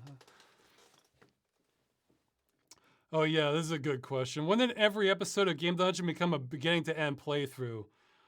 You know what? That's been more. I'm actually not trying to do that. It just keeps happening. And in fact, I thought I wasn't gonna do that for Sin. I thought, I could kind of bounce around, talk about different things, but then I thought, this is actually flowing pretty well from beginning to end. It's like, man, I wasn't gonna do this, but here I am doing it. Like, okay. So it's not gonna stay that way. What I want in the future is to make judgment calls. Like something like Aida's Strange Christmas, I think it worked pretty well for that as a playthrough. Other games, it's like maybe it doesn't really need to be like the Sonic one. Maybe it didn't need to have that style. But as for when this happened, I think somebody mentioned like in the reply there, I think it's probably when I tried to experiment with editors in the past.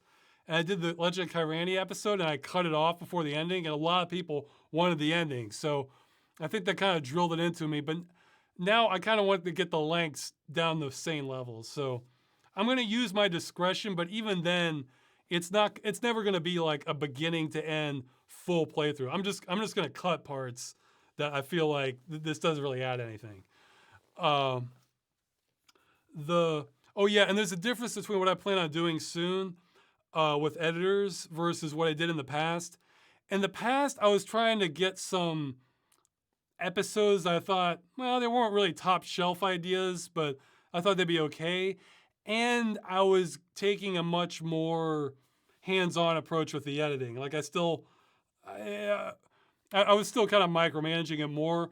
Now I'm saying I don't have time for that. I'm just gonna need to find the right person and and eventually get to a point where I just trust their judgment. And it's only like real minor things I might want changed. So it's gonna mutate a little bit for sure, but again, I'm still gonna be the quality control. So it's gonna have to get through. I'm gonna have to be happy with it for it to go up. So let's see.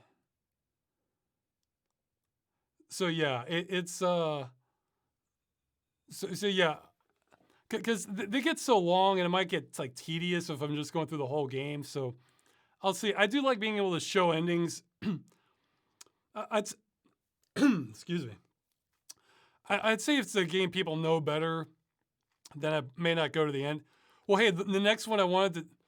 Well, yeah, actually, I'm undecided what I wanted to do about the next one I was thinking of, which is probably not going to be the next one right now. It's one where the game definitely has interesting things about it, and it's definitely worthy of an episode, but the gameplay I just couldn't make it all the way, and I ended up watching a playthrough. So I'm wondering how I should handle that. Yeah, because some people were thinking that was super lame when I had the I showed somebody else's ending for Black Future '88, though that's also a result of time pressure. Um, I'm curious what people think about that because yeah, it is kind of cheating, but I don't know. But if there's stuff really worth talking about, it's like yeah, it's like do you really want to watch somebody watch some other ending that they're not even doing? So I can see where people are put off by that. So I'll see. But this next one's a trickier call for me because like I'm not even that impressed by the ending, but it leads to other thoughts I can talk about. So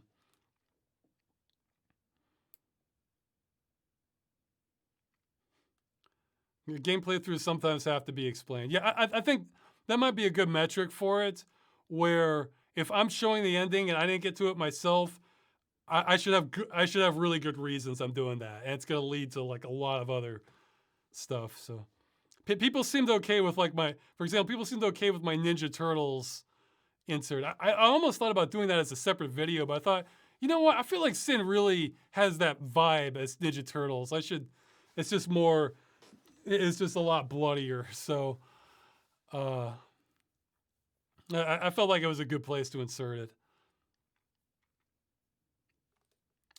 Okay, so should keep moving on here.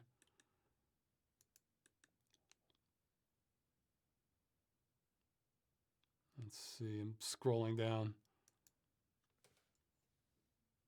Someone's asking, how many episodes do I work on at one time? Well, ideally it's just one, but sometimes it's one or two. This time, I can't even explain what was going on in my head. But for some reason, like from the end of November towards well no, geez, even earlier, I guess November, uh to through December, I just kept getting a lot done on one episode, and then I want to switch to another one, and then switch back, and then switch to another one. It's like I don't I just felt compelled to do that. I don't know why, but it makes a lot more sense to do it consecutively. And hey, that's another reason I'm looking forward to editors, because pretty much every single game dungeon I've done, almost, it's kind of overstayed its welcome in my mind by the time I'm done with it, because I have to spend so much time on the editing. Whereas if somebody is just cutting that out for me, then I might really enjoy the experience a lot more, because I'm still not sick of the game by the time I finish the script.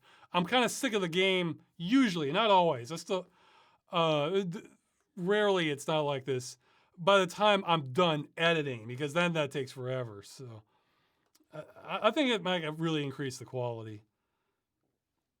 Yeah, less money, more quality. Less money, more quality, more videos. That's the the angle I'm hoping for here. Okay. Have you ever had a band where you like the music but can't stand the singer's voice? Probably, but I can't think of offhand. I'm really picky where there's a lot of songs where I like just I see. I'm more of a soundtrack nut where I like how the music starts out and I think it sounds awesome, and then they start singing, and then it sort of downgrades it for me. So it's and I can like that even over good singers, just because I'm liking the actual music even more, you know. So oh yeah, this is a good question. I thought. In general, do you think lying for the common good is justified? I think this is something where I want to say the vast majority of the time, no. But I can foresee like fringe scenarios where that's the case. Like, say there's like I'm thinking of like an episode of like 24 or something, where say there's like a nuclear bomb somewhere in the city going off, and like you're lying maybe to another authority about that because if they're going to shut you out, or like they're going to declare a national emergency, and then that's going to lead to a traffic jam, which means your bomb defusal crew isn't going to be able to get in there in time or something. Like I can understand like really I'm having trouble thinking of a scenario that doesn't involve nuclear bombs. So maybe the chat can come up with something. So I'm not saying it's impossible. I'm not, but I'm thinking these are like real fringe cases where you can like really draw a line showing, yes, if we hadn't lied here, then these people would be dead right now, 100%. And we did this, and then we came clean afterwards, you know, something like that. So I'm saying like a gas attack, well, that's kind of similar territory as nuclear bomb. Oh, somebody's asking about the sequel to the tunnel. The sequel to the tunnel is something. The tunnel was sort of. I was okay with it being standalone, but I figured it had potential to be a sequel to it. I might still get to it eventually. Let's see. Anything else on the. Yeah, anything where you want to avoid mass panic in order to bring the chances from everyone dying down from 100%. Yeah, but I mean, even then, it depends. Like, it's like you gotta demonstrate that. Like, I mean, yeah, if you're talking millions obviously dead, then like obviously, like no question, then or like 99% sure, then sure. But I mean, it depends on the panic. Like I'm thinking, uh, well, even then that's really short term too. But like okay, like let's say a food shortage. Like you realize there's going to be a food shortage, like you're a top government, and if you inform people of this, then everybody's going to hoard, and then a lot more people are going to starve or they'll be fighting over food. But you, but you're aware of this in government, and you're going to shore this up as soon as possible. And but even then, you're coming clean within like weeks, I think.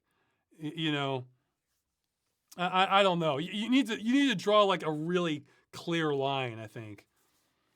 So, but so I want to say like 98% of the time, no, you're just gonna have better results telling the truth for the common good. Yeah, yeah. Somebody's saying super short term. So yeah, fringe scenarios. It's put it like this: if this would make like a good suspense or action movie, then then the higher the chance you can maybe lie for the common good and have that be totally justified. But if it's not going to make a good movie, then maybe not. You know, then that might be a good metric. If this is going to make like a good action or like post-apocalyptic thriller or something, you know, kind of something like survival thing, then yeah, maybe the lying is justified.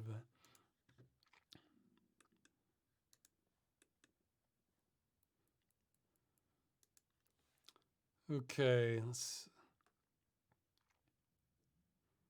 oh yeah, well, this question is an example of like that telephone game where the meaning gets distorted.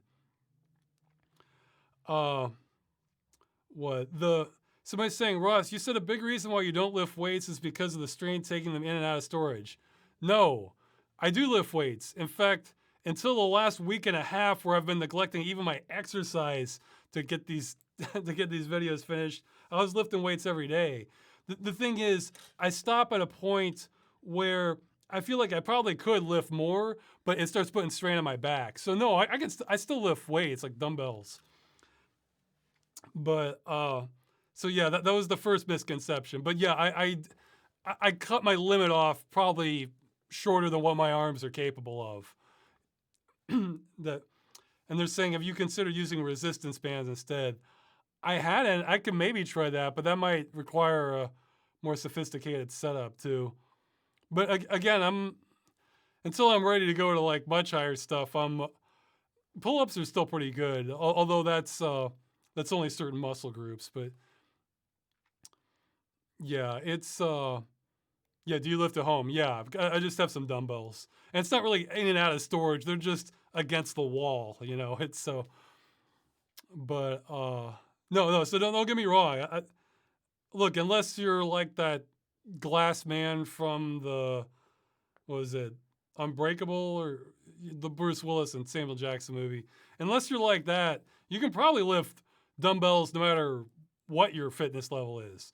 It's just you might need lighter ones. You can those those are very flexible with how you can use them. And I mean, my wife has ones that are like my wife uses ones that are like way lighter that she uses sometimes, but she can still use them. So just you can figure out what's right for you.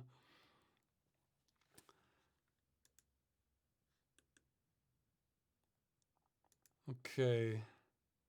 Yeah, somebody's asking about memes on Reddit. That apparently I was involved in. I basically spend I spend almost no time on Reddit. Sorry. Usually, if I'm on Reddit, it's because there's specific information I'm looking up, and that information ended up being on like the best source was on Reddit, that sort of thing. The next video will talk about memes a little bit. I'll mention that.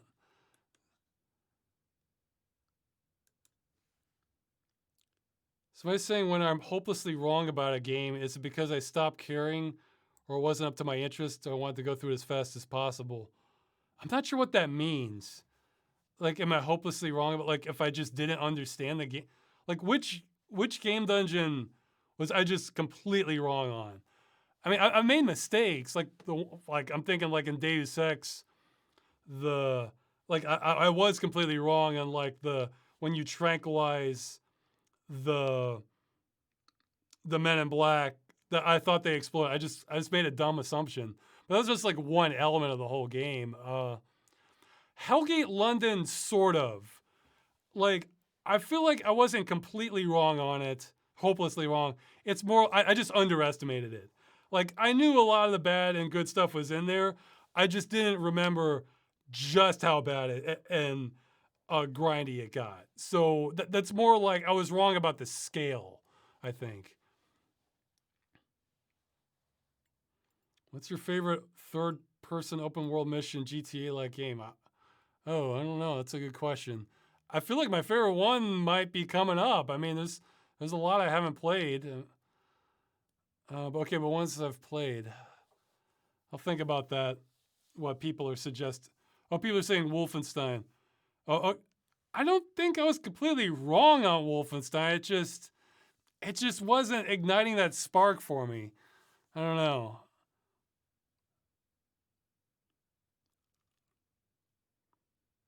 So you played Revenant wrong. Well, oh, okay, no, I know what you're talking about. They're saying I wasn't using combos and stuff. I don't think the combos made much of a difference, to be honest. It's like, okay, I could be off here, but I'm sure some people on the internet I'm sure some people are familiar with this phenomenon. Maybe there's a term for it. Okay, say there's a problem that you have with something like a game or just whatever, solving a problem, and you're posting what you've done, and the conventional wisdom is, well, you didn't try this technique or this solution, except except, and it's true, you may not have, except the technique they're referring to doesn't actually assist with your specific problem.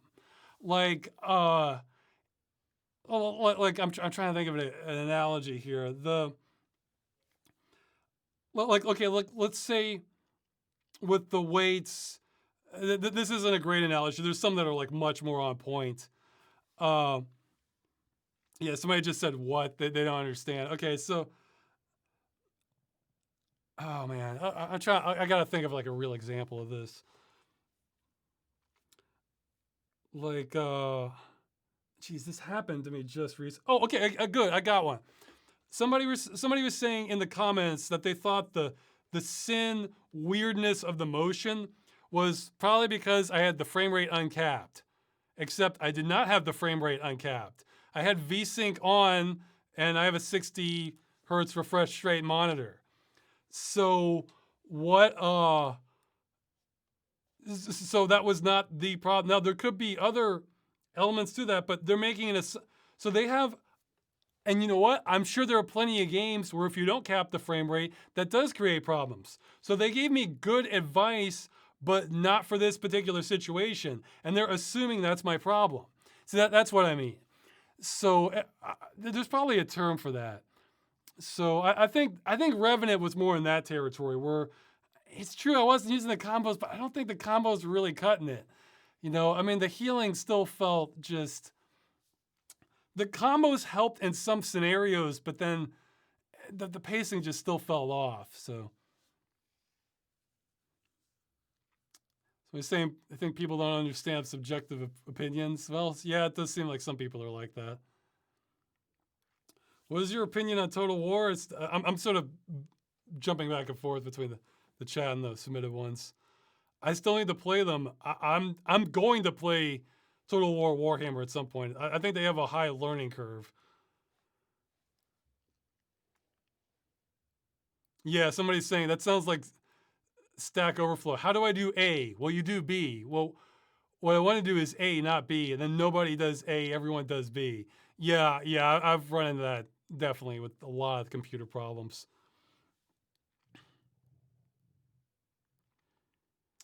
Okay, well, here, let me get back to more submitted ones, then I'll get to the live ones. I really kind of want to make this one shorter this time if I can, especially since I can hear my stomach growling. Okay, well, I've kind of answered this one before, but I can do it quick. What was your experience with moving to another country? Are there any tips that you would give to people looking to move from their country? Yeah, may not be what you want to hear, but have some, and either have great contacts or have extra money. Because I get the feeling there's no way I would have gotten a residence permit if I hadn't been able to pay for an attorney to help kind of navigate through the process, because my now wife had a friend who was an attorney. So it wasn't the same cost here as like trying to have a lawsuit or something. It was just like they know which forms you need. They know you need to do this. They need you go. No, you need to go to this office. Go get this form, sign this, send it to this person, and they know you're gonna need like these 5 pieces of ID, and then the instructions online don't tell you about this part, and so it was a bureaucracy gauntlet, and you kind of need extra money just to. I mean, not just related to fees, but just being able to navigate, being able to adjust to how things work in the new country. And of course, learning the language is always a great tip, but which that's more of a do as I say, not as I do situation. Although with languages, what I recommend, which again, I still need to be better about this myself, is don't even try to learn the grammar or the proper way unless you enjoy the process or you're good at it. If you're not good at it, don't even try to learn the grammar or advanced phrases. Just learn really basic phrases you want to know, like do you speak English, and then just focus on verbs and nouns. Like I've told my wife before, I want to eventually learn how to speak caveman Polish, like food, hunger, yes, stuff like that. Because I'd rather sound like an idiot and still have people understand what I'm saying than know like a few phrases pretty well, but then not being able to communicate at all in a lot of situations. So, okay, I'll do more. I'll get to live questions in a minute, or a couple minutes. Oh yeah, this one I should probably answer. Are you a principal consumer that tries to avoid buying products from companies that actively or infamously harm human welfare or the environment, such as Nestle? Regardless, what advice would you have for people who want to get started with that? Okay, this is unfortunately a multi-layered question for me. I guess the first, this may disappoint people, but on the surface level, generally the answer is no, unless they really upset me kind of on a level, and that's usually over petty things. And I feel like I have an alternative. Like I'm thinking of some petty examples. For a long time, I was basically kind of boycotting Intel because I heard about all those illegal business practices they did against AMD to suppress the market share. And I hated that because it's like they just kind of held progress back to some degree. But now I'm a little more over that, mostly because people donated me Intel CPUs. So it's like, well, I still haven't given them any money. So, and now I feel a little better about it because now they're turning into the underdog at the moment. So that's a minor one. I've more or less been boycotting Razer products ever since they started adding DRM to the mice, where, look, that's a huge pet peeve of mine. If you're selling hardware and there is no way for me to do an offline install, in other words, I can't just download an installer or drivers for it and then install it offline later. No, like they are forcing me to dial in. That just upsets me so much because then if the company's not handling things well, then you have a bricked hardware. Now, you only get, I think with Razer, you only get basic functionality. Maybe I could cave on that if I only have to do it once. So in other words, if I connect and then I store the profile inside the mouse, so then even if I take it to another computer that's completely offline, that profile's still there, then okay, that's like the absolute most I could compromise on. So, yeah, let's see. Or, hey, this is one. Okay, yeah. I'll say this now. This is partially held up the movie. Okay, you could blame this on my pride if you want. My pride and my frugality. One of the holdups of the movie is in the past there was really good facial motion capture software called Face Shift, and you could buy a lifetime license for it at a reasonable price if it was for like personal use, not commercial purposes. So this is looking like it might be just the ticket for the movie, and it might still be actually just using a legacy copy. Well, lo and behold, Apple comes in, buys the company, shuts down everything available for the market, and instead sells that to be used in like the Star Wars movies, I think. So now they had this great software that they just shut down, and then you can't buy it anymore. But the real insult to injury is now it's starting to reemerge with their like a toolkit they released to tie into other engines, but it's only for the iPhone X or iPhone 10, however you say it. And that costs what, like $1,000?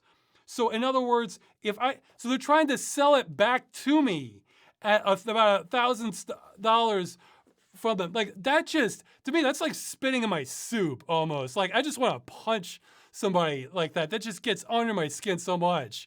Like that they want me to go buy. And the thing is, I could understand if they only want, I still wouldn't like it, but I could understand if they only wanted to develop this for Apple, in which case, but they could support other cameras, like other 3D depth cameras, that might have better sensors than what's in the iPhone. Because the old software it supported multiple 3D depth cameras. but maybe they only want to release that for Apple. Thought that, okay, well, hey, maybe I could just have like an emulator and then just use that with a different, or a virtual machine and put Apple on that. So yeah, I don't really want. I can understand they want to keep that in their wheelhouse, but but no, they have tied it to the iPhone. I resent that so much. Like just that I need that they want me to spend $1,000 to even test this damn thing. So it's what it is that just drives me insane. So I'm to possibly to the detriment of the movie, but I just can't swallow that. Like that they created that there was a solution and that they not only destroyed the solution, but they created the new problem, and they want to sell it back to me at just like, at just completely, at just ridiculous prices. I mean, the thing is, maybe that's a reasonable price for an iPhone. I don't know, but that's not a reasonable price for a 3D depth camera and the software.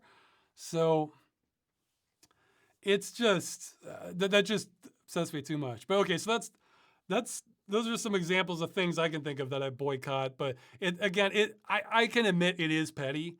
It's not like what you're talking about.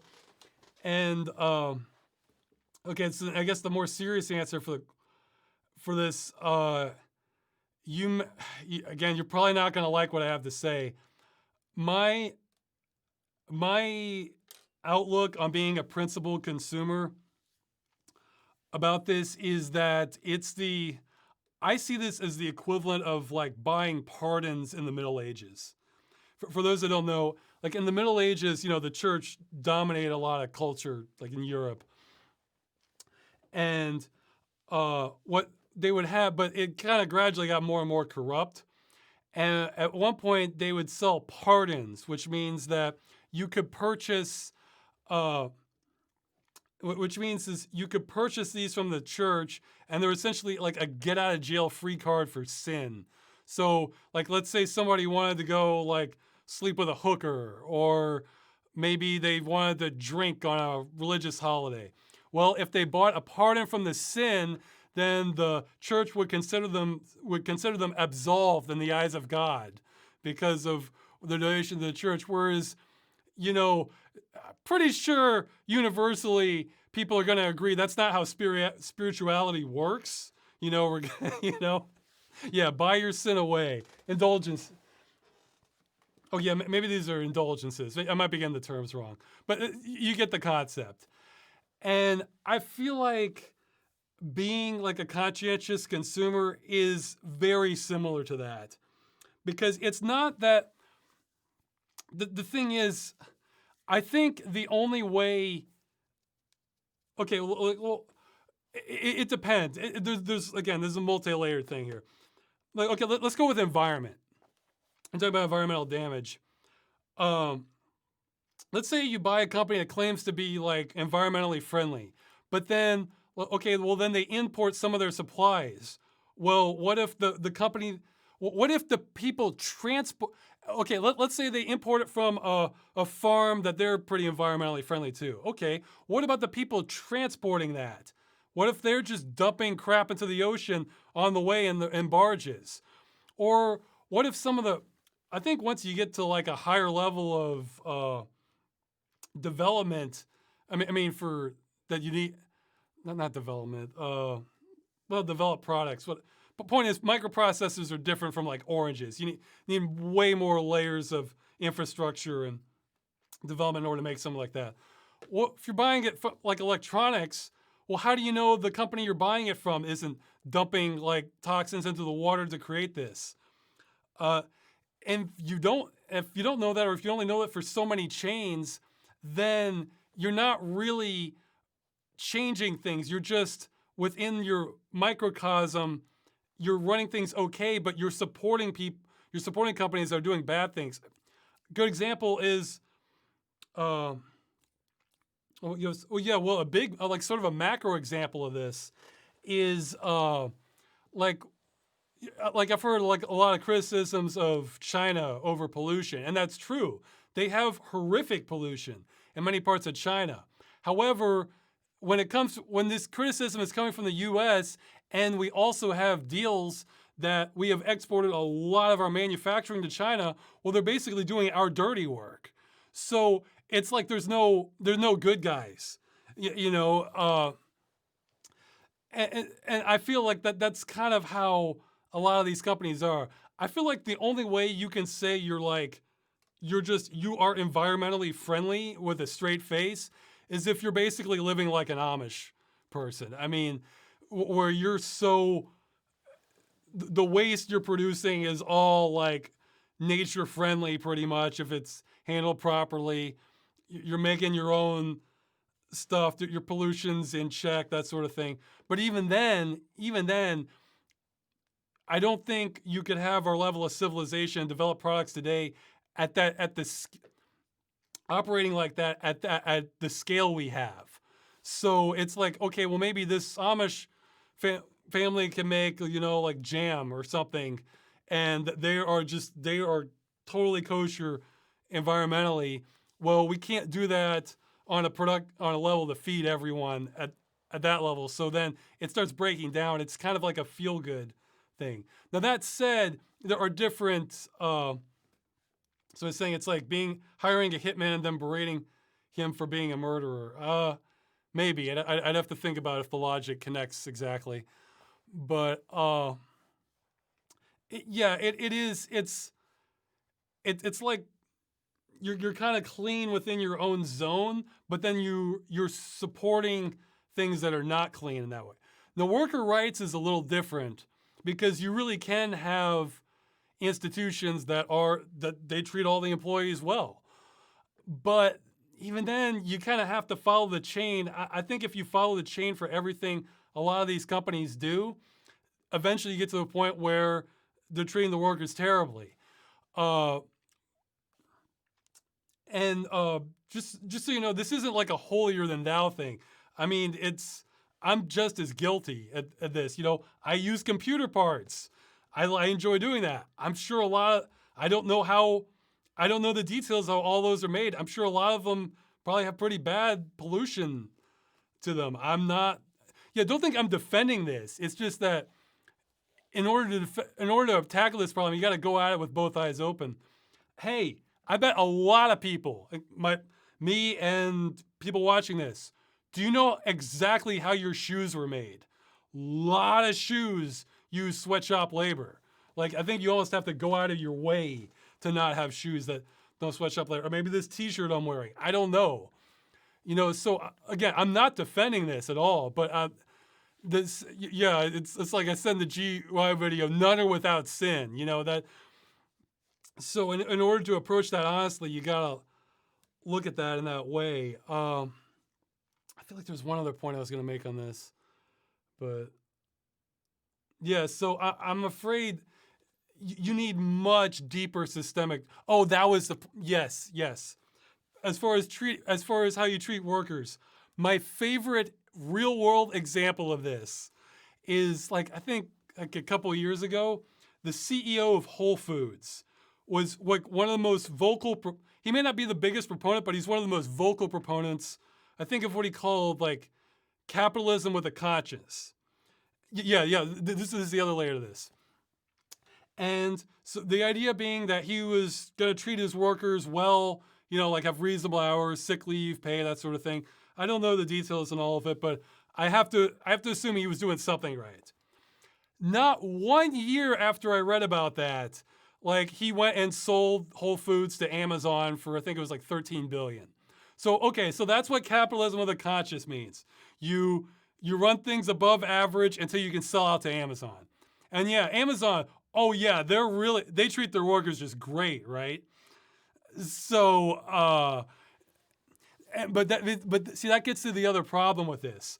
Let's say is that you're going to get overrun. I'm sure individual companies can survive doing this, especially if you're doing something kind of specialty, especially if you're doing specialty work or crafting or something like that. But if you're in a real competitive thing, let's say groceries can be competitive, then the people who are okay with cutting corners on how they treat employees or waste disposal or whatever bad practices, they're going to have a competitive edge, and they might be able to drive you out of the market. So it's kind of a losing battle. It's the wrong strategy. I get what you're saying, but it's for people who want to be conscientious consumers, you got to get even more radical. You got to go after, if you really want to make things better, you got to go after systemic changes or stuff, or at least a micro level stuff that you personally can influence. Just giving it to a company that has, there's a spectrum, Obviously, some companies are treating it better than others, but as long as they're all interconnected and the good companies make their way back to relying on the bad companies, it's just like a mask in my eyes. So,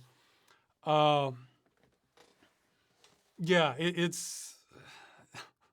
I think it's the wrong approach. Heart's in the right place, but wrong strategy is what I would say to that. So, okay, so might skip some more now. Yeah, somebody's asking about some stuff I have in the extra section of the site. A lot of that is like from when I was doing odd jobs, like during the machinima time. It's kind of a blur to me now. I'd have to go look back at it. Can you give Sin awards in a follow-up episode? I guess maybe. Okay, so here's the thing about awards. So I've heard both sides. Somebody was saying they really like to see what I'm going to put as the awards for the episode because they want to be able to guess it. And I've heard other people say that they think it's kind of repetitive. And I kind of lean towards the repetitive side. I'm thinking like, geez, I'd just be kind of repeating myself for this. And I feel like that kind of undercuts the pacing of the episode. However, some awards I absolutely want to give. Like, I think my favorite awards were for, some of them were for the, like maybe Mabuse and The Chosen. Like, yeah, I love how I ended The Chosen, like on flaming wings, So I think I kind of want to make awards something where sometimes it's going to have it, sometimes it won't. For Sin, I probably would have given it a try again award, because like I liked it, a lot of it. Some stuff I didn't like, and man, they just they got me. They got my hopes up really high with Sin episodes, and then just canceled, man. So I don't even know what if I were to just do this like totally vanilla, I'd say the other two awards would be something about how like great mapping, and maybe I'm blind. I guess another one might be I'm blind on this, or it's like if it's just sort of a ho hum award, then I kind of want to skip it. So I did not play the new version of Sin Gold because, well, I tested it, but I think that one has a lot of censorship in it. Like they changed some stuff, so I wanted to just show the original. If there were like big advantages to the new one, I would have done it, but I don't think it. I think the only big advantage to it is it works better out of the box. Like if you just want to run it, but even then, I think it's not widescreen. So, like, I think they have, like the GOG version. I think the GOG version is censored. I'm not sure. Like they swapped out some textures. Yeah, I guess I left out the blurry topless calendar on it. They changed. Yeah, I think they took out some pot leaves from the billboards or so. It's kind of funny. I think some of them might have been like real world photos of like the developer's family that they changed, or I don't know. So I just went for the original. But well, if the game runs in widescreen, then okay. Well, if the GOG version runs in widescreen, then awesome. Oh yeah, you can. Okay, here I'll give a plug. I think, yeah, the GOG copy. Again, I don't get any money from this, but I don't mind promoting them. If you watched it within the first couple days, it was 85% off, and they told me it's still going to be like 65% off until the 4th. So yeah, you can get it really cheap. Okay, so yeah, unless people are just dying for the awards, I think I'd rather just hold off on them until I feel like I have like ones that are worthy, you know? So, okay, should wrap this up. I'm getting pretty hungry. Let's see, so he's asking if I have a favorite moment or cutscene in the series of Puzzle Agent. Oh, well, yeah, I think you're saying the first encounter with Isaac. Yeah, if Isaac's the old man giving you directions, yeah, that one was great. I love the ending to the first one where the gnomes just break in, just grab the guy and run off. Like, it's like, okay, job's done. The factory's open again. Like, I love that. I'd have to go through it again. It's actually faded in my memory a little bit. Let's see. In a way, I actually like the Grickle comics more than Puzzle Agent because I feel like Puzzle Agent is like the more not accessible version for people. Whereas Grickle, he just does whatever he wants, and I think it's better actually.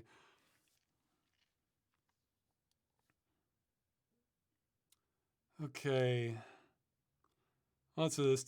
Do you really play all the games you have on your games list, or just some of them, or just try some of them? How many do you finish? I have not finished the vast majority. I've not played the vast majority of those. My policy is if I'm enjoying the game, I'm gonna play it till I'm finished. If I'm not, I'll quit. And if it's only so-so, or I was enjoying it but then I stopped, then I'll probably just watch a playthrough of the ending. That list is because I haven't had the time to keep up, but maybe I can kind of claw my way back a little bit this month.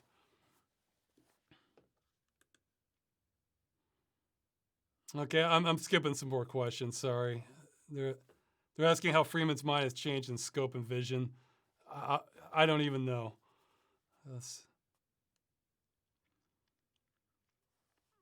he's asking if the movie is going to take inspiration from humorous fictions such as Don Quixote or other comedies or media. Yeah, I don't want to give too many hints on the movies, but I'll say like it'll probably have if it goes correctly, it'll probably have the style of like an 80s comedy adventure. Not specifically like 80s cliches or anything like that, but just that sort of pacing style. That's sort of what I mean. Because I don't want it to be like too hyper and fast, but at the same time, I kind of want it to move along and, build the story and the plot, that sort of thing. I feel like there's like a good balance of that in a lot of like 80s comedy adventures. So.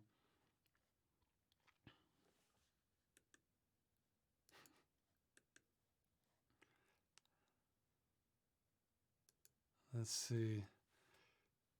Yeah, well, this is a good question for the audience. If you could choose one item from any video game, weapon, gadget, etc., and for any other game you play, your character has the option to use that item regardless of the context of their game, what would you choose? That's a great question.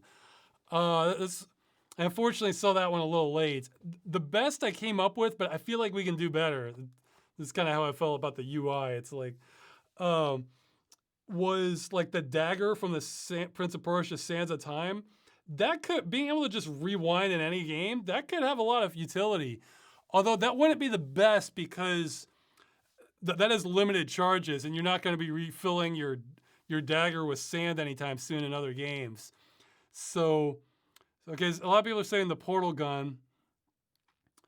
Let's see. Double claw shots from Twilight Princess. Oh, I don't know. I actually don't know what that is. Twilight Princess, I haven't played that one. I'm interested in it, though. How many games on your list do you actually finish? I've probably gotten through maybe a dozen or two. I'm way behind, though. The grapple from Terraria. Well, grapple will be okay. Super Hot Time Stop. I still haven't played Super Hot, but I think I know how it works. So yeah, that could be good. Okay, we have another vote for the portal gun. Tool pistol from Gmod. That's pretty good. The chainsaw from Doom. Maybe. I mean, the thing is, it's like some items, they may not be the most practical, but it's like just their very presence would turn like any game into like what you want it to be more. And I feel like Chainsaw falls in that category. Like, like, hey, I wasn't big fan of Life is Strange. Like in class, it's like, okay, we'll just saw the desk in half and just wheel it around. Yeah, suddenly this game got a lot more interesting. So yeah, Chainsaw's not a bad Chainsaw. You could save a lot of games that are just going too too slow for you, or they're just not hitting your pace.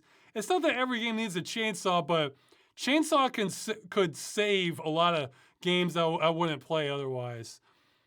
Chainsaw's okay. We might go with chainsaw. Let's see, what else do we have?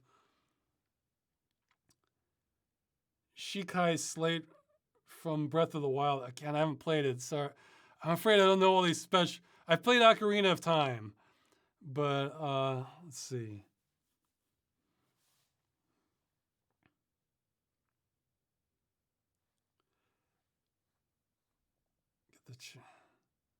Okay, so we'll just go with Chainsaw. Well, so no, BFG might be a bit too much because like I don't need to level the building. You kind of want to Chainsaw.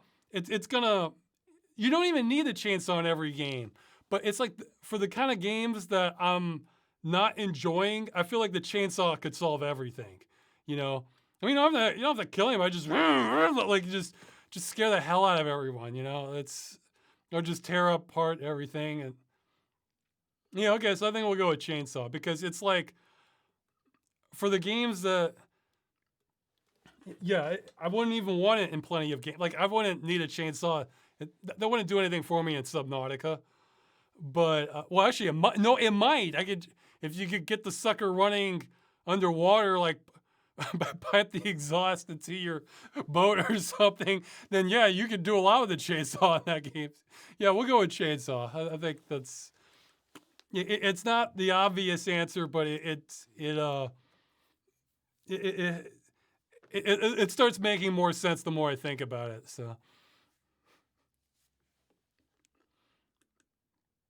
yeah, attach it to the submersible. You just have to figure out how to give it oxygen. But you were always modding stuff in Subnautica, so you could probably get a mod to. You could just put an oxygen bubble around it, maybe to get by for the exhaust.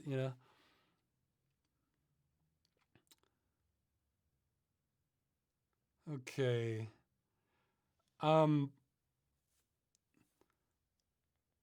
Okay. Well, this first question I didn't know what to answer. The second one, if you had access to nearly unlimited funds, like you won the lottery, would your shows change at all?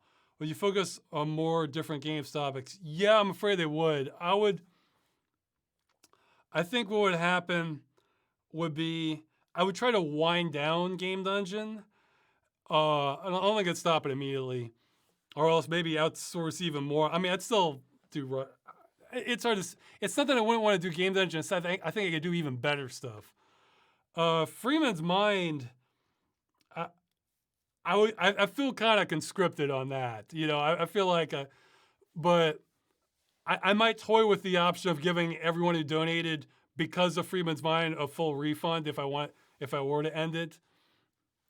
But again, it would be to go towards other stuff.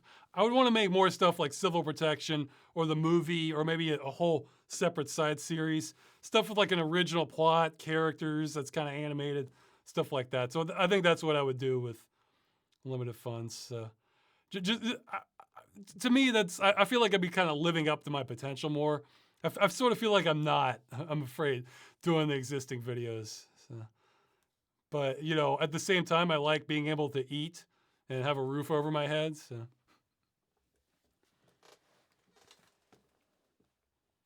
What are your thoughts on the state of machinima now? They're saying it seems like to have peaked in the mid to late 2000s and been slowly on a decline. Do you think there's a viable future for the medium, or was it a fad of the times? It's hard to say. But like this, if nothing changes, then yes, it was definitely a fad, and there's a limited future. However, I feel like the number one obstacle to machinimas is not having the right tools. Like I can't tell you like what's the best go-to software if you want to make a machinima right now, because there's sophisticated 3D modeling software, but that is a high learning curve and takes a lot of work. I would even Source Filmmaker absolutely fills into that. Whereas one of the big popular early machinimas was just Red versus Blue, where they just got a bunch of guys together in a server and just kind of acted it out. So I think you want more flexibility than that, but I don't know what the go-to software is right now. I mean, maybe iClone, that doesn't have a huge following, you know? Okay, somebody's saying like Minecraft and Fortcraft community. Yeah, maybe. Okay, yeah, maybe Fortnite. I don't know how. I've never played it. I don't know how much you can do by just setting stuff up, or if that's just like you have to, or if there's like a battle royale going on as it happens. I'm not sure. Oh, hey, just because that gave me a thought for a random question, because I might upgrade later. You can email me on this, frostofysky@gmail.com. For people who know a lot about Windows 10, is there a way? One feature I do like of Windows 10 is for drivers that you don't know what the hell they are, that you can tell it to connect and it'll install those drivers. Is there a way to divorce that from Windows Update? So in other words, I want to give it permission to connect online, grab all the drivers at once. You know, I'll probably put on my own custom ones later for like the video card or maybe some for the motherboard. But for just every miscellaneous thing I can't find the drivers for, it can do that, but in no way will it download like the next update and build and start installing that. Okay, somebody's saying in short, no.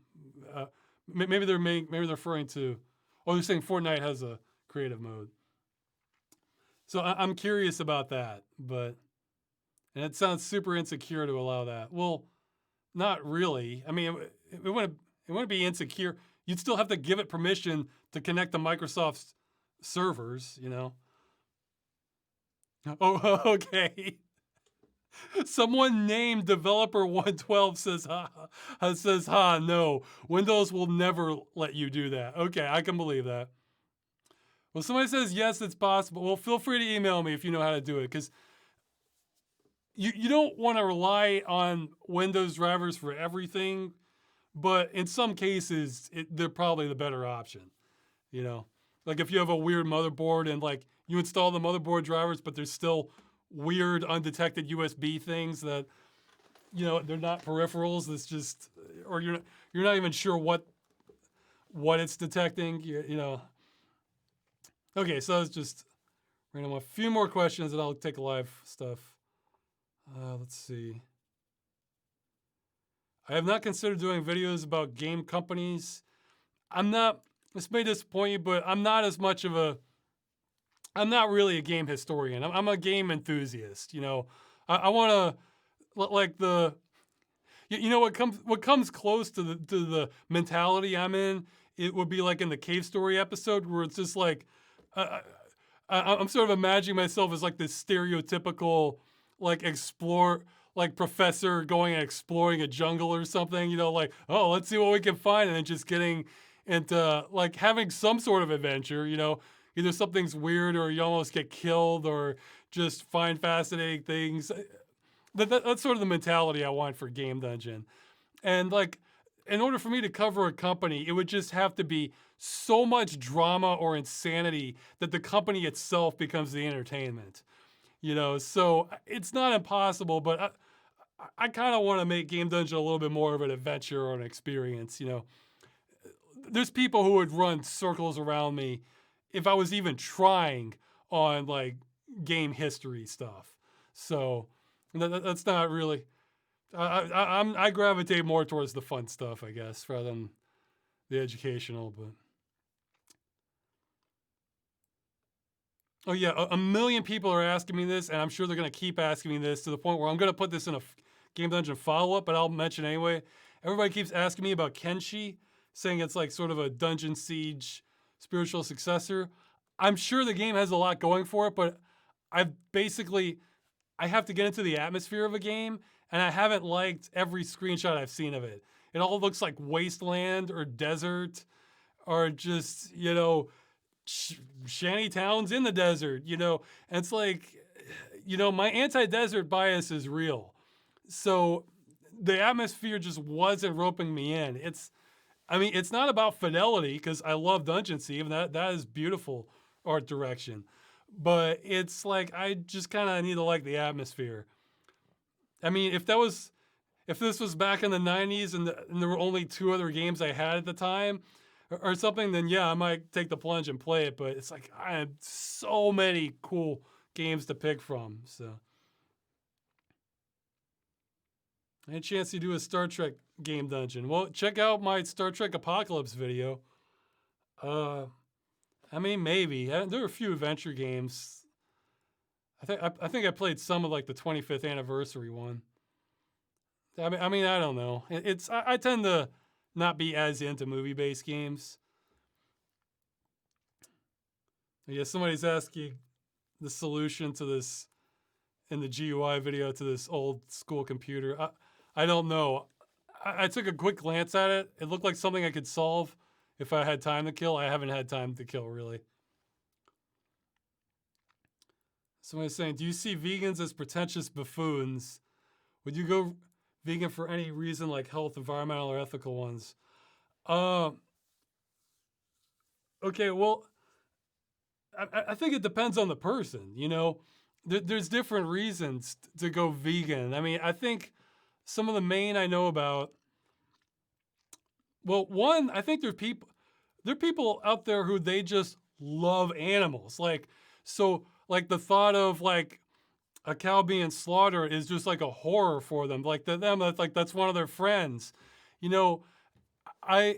My wife does eat meat, but I get the feeling she's like slightly conflicted on this because she's in that category where she really like cares about animals and likes them and everything. But just some balance to it. And the thing is, like, I'm much more utilitarian, but I can appreciate that people like that exist, that there are people, that good people exist that care that they just have big hearts, they just care so much about like living creatures that, no, we have to protect the animals and like see like that. So I'm I can like sort of respect that they take that approach towards it, and again, I'm glad good people exist in the world, so that's one angle for why some people go vegan. There is the angle for environmental, but I feel like this one's kind of this one isn't as bad as like what I was mentioning earlier with like the conscientious consumer thing. Did the chat stop? I think I'm still streaming. Okay. Well, I'll find out in 20 seconds if it stopped because somebody will type something. But let's see. What with the? I guess the thing is, I think we are overextended in resource depletion, and like in theory, if everyone were to go vegan, then that would drastically reduce the amount of resources and be good for the environment. However, I don't think that's not very particularly realistic. I really think the chat has stopped. Okay, I'm gonna reload this page. Let's see what happens. Okay, chat, you can type something. Hopefully it's working. Oh man, am I even streaming? No, I see myself on Twitch here. Okay, it stalled out connecting to the chat, so I'm gonna have to do this. Let's see. Yeah, I'm gonna be flying blind. So oh well. YouTube chat, you're up. Because the thing is, meat can taste good, and so that's going to be a hard sell to a lot of people to get them to go off meat. It's like you're not wrong in theory, but I feel like maybe should I even connect to a different? Okay, we're here. Let me reload Twitch here, because I'm kind of concerned here. Like I'm seeing no, I still see myself on Twitch. So Twitch is working, chat is not apparently. Oh well.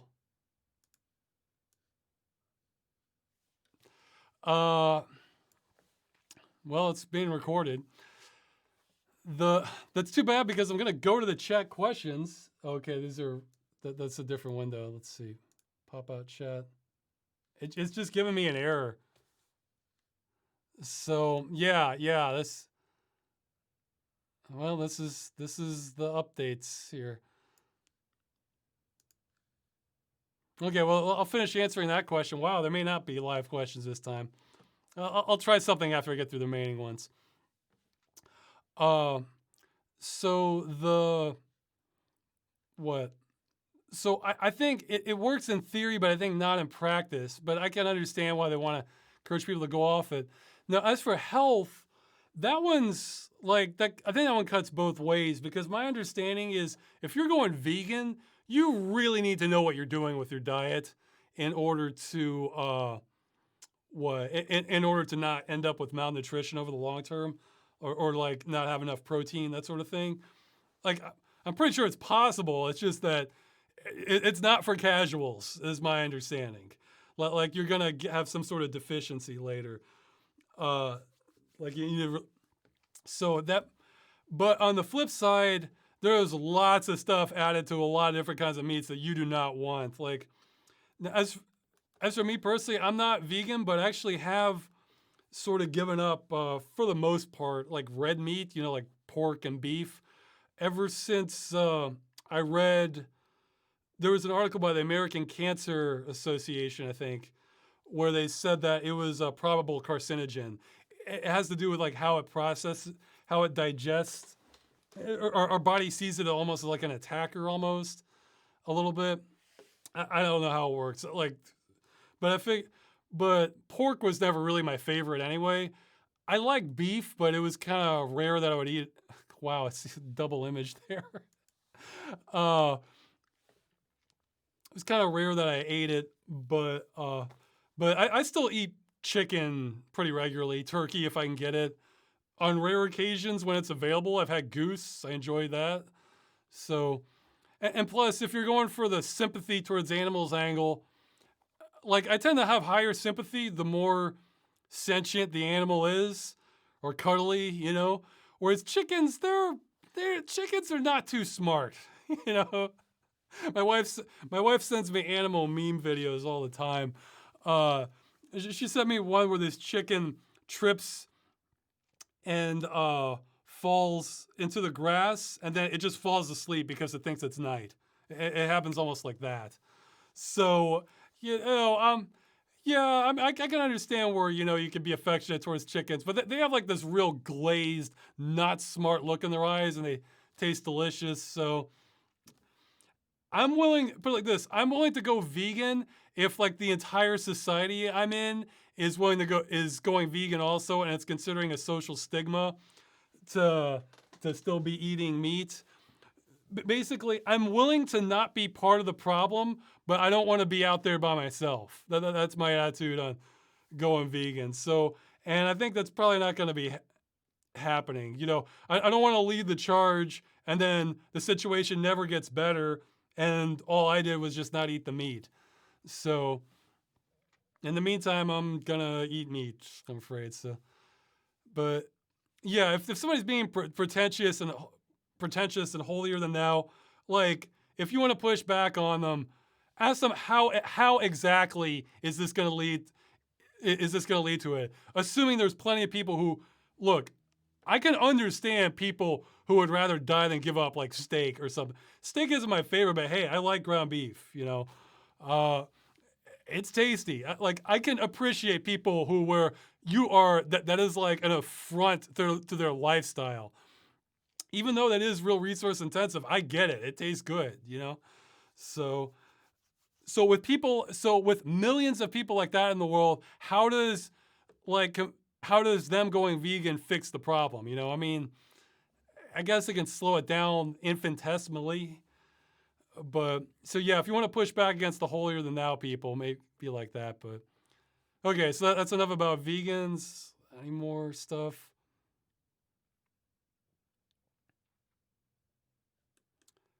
Let's see. Lost track here. So he's asking about a dream game again. I can like lots of different games, and I have to think more about dream game. Though if Microsoft Flight Simulator was a little bit higher definition on the ground and super moddable, that might be up there.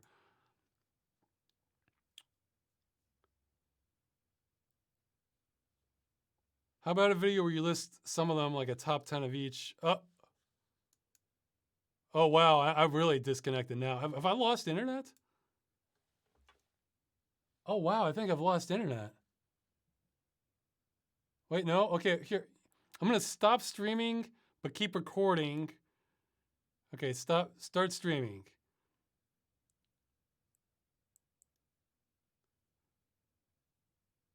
This is weird. I think Twitch is breaking down. Maybe I need to switch the servers. See, I would feel crazy talking to myself, but I know people on YouTube will see it. Now I'm doubly glad I hit record. Okay, I'm gonna change the server. I think I really cut out. Oh, but wait, how do... It's... Okay, yeah, I can't connect to the server. So let's see. Let's change where I'm connecting to. Stream. Sure, Amsterdam it is. Let's try that. Start streaming. Oh, okay, that might have done it. Well, it seems to think I'm streaming. Let me reload here. Nope. Okay, well, I guess I'll be able to close this shorter this time. I warned it might be weird, but I didn't think it'd be like this at all. Okay. So yeah, somebody's asking if I do a crossover with Civi. Yeah, sure, I'll be up for it, but I'm not really looking to spearhead efforts on that. I'm busy enough. I assume he's pretty busy too. That was one of the comments I liked on the Sin episode. Somebody wrote, "Civi would love this if he was alive."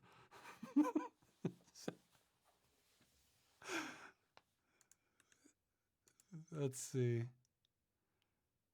Oh yeah, somebody's talking. Oh, well, this is a. Yeah, you guys are just gonna have to get this in YouTube. I think we're down for the count with Twitch. Okay, here I'll set. It says I'm still streaming though. Oh wait, okay now. What is going on? OBS says I'm streaming. Twitch says hell no. Let me try it in private mode. Maybe that'll clear the cache. No. Twitch is just not having it. I hope it wasn't. I was gonna say I hope it wasn't banned, but then it would be. Wait. Oh, I'm streaming. I see it now on private mode in Twitch. So maybe. Oh wow. Okay. Oh yeah. Okay. Now it's appearing on the. Okay. Let's try chat. Pop out chat. Nope. Is chat still not happening? Yeah. Like people really want to be watching this on YouTube. Okay.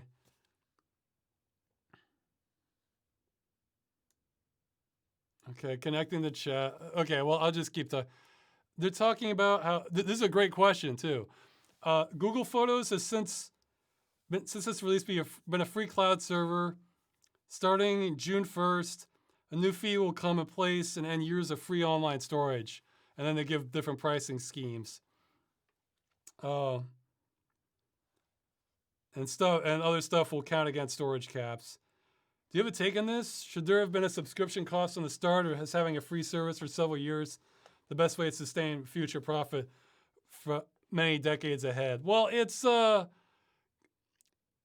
there's probably a term for this. It's extremely similar to bait and switch, well, it's like with drug dealers do. The first one's free. It's they're trying to rope you in, and then once you're relying on it, then they pull the carpet out, and then now you have to pay. So they're trying to. Chat is just not happening, even though Twitch is. So I guess people can still see me live. What? So yeah, it's to be honest, this is how I feel about all streaming services. You can trust them as far as you can throw them. It's I feel good when it's like a legitimate option, but I mean, yeah, you can argue, well, they're free and they you shouldn't have expected as much. And there is validity to that argument, but let's see, how much is Google worth right now? Here, okay, Google worth. I'm typing this in. Looks like,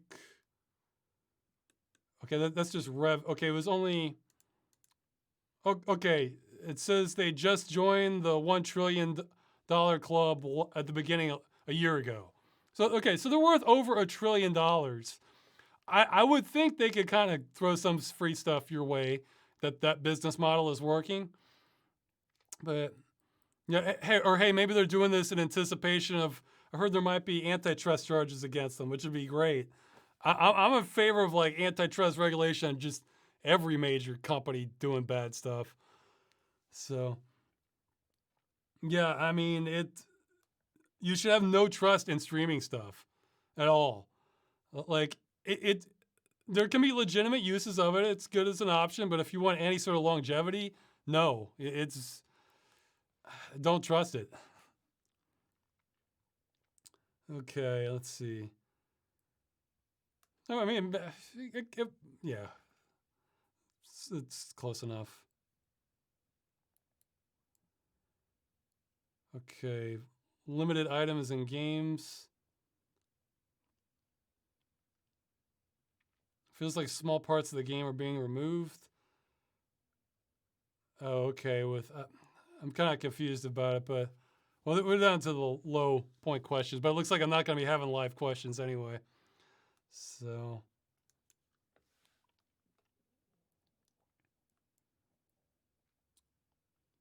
oh yeah, someone was asking about the swap titles. That was just something I did to try and get more views. Maybe I should change the titles back. I'm not sure it helped. Yeah, if any YouTube analytics person knows what I can do with my titles to make them better without turning them all into clickbait, let me know.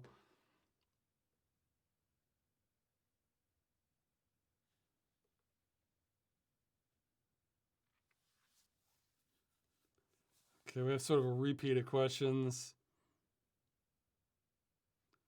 What or who inspired you to make your channel, and how can we thank them? I think I was just messing around on YouTube at the time. I mean, when I got on YouTube, it was like 240 or something, or vertical pixel resolution. YouTube was the crappy option when I got on it. I was releasing my videos as downloads then. Well, I mean, I was just trying to find outlets for my videos. I've started with civil protection. Actually, I did a couple stuff before that, but civil protection was like the first real effort video. I had like 1 or 2 frag videos, I think, before that.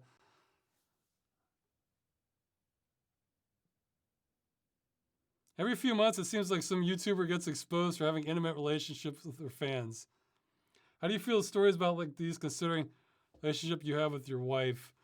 Well, it doesn't affect my wife. Again, like I'm pretty like rock solid loyal, so I'm not. I think they're kind of funny, some of them actually, when the drama is just so over the top. Like I think the Pro Jared one had.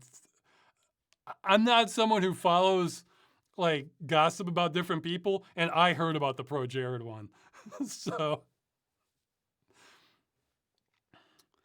I mean, it's.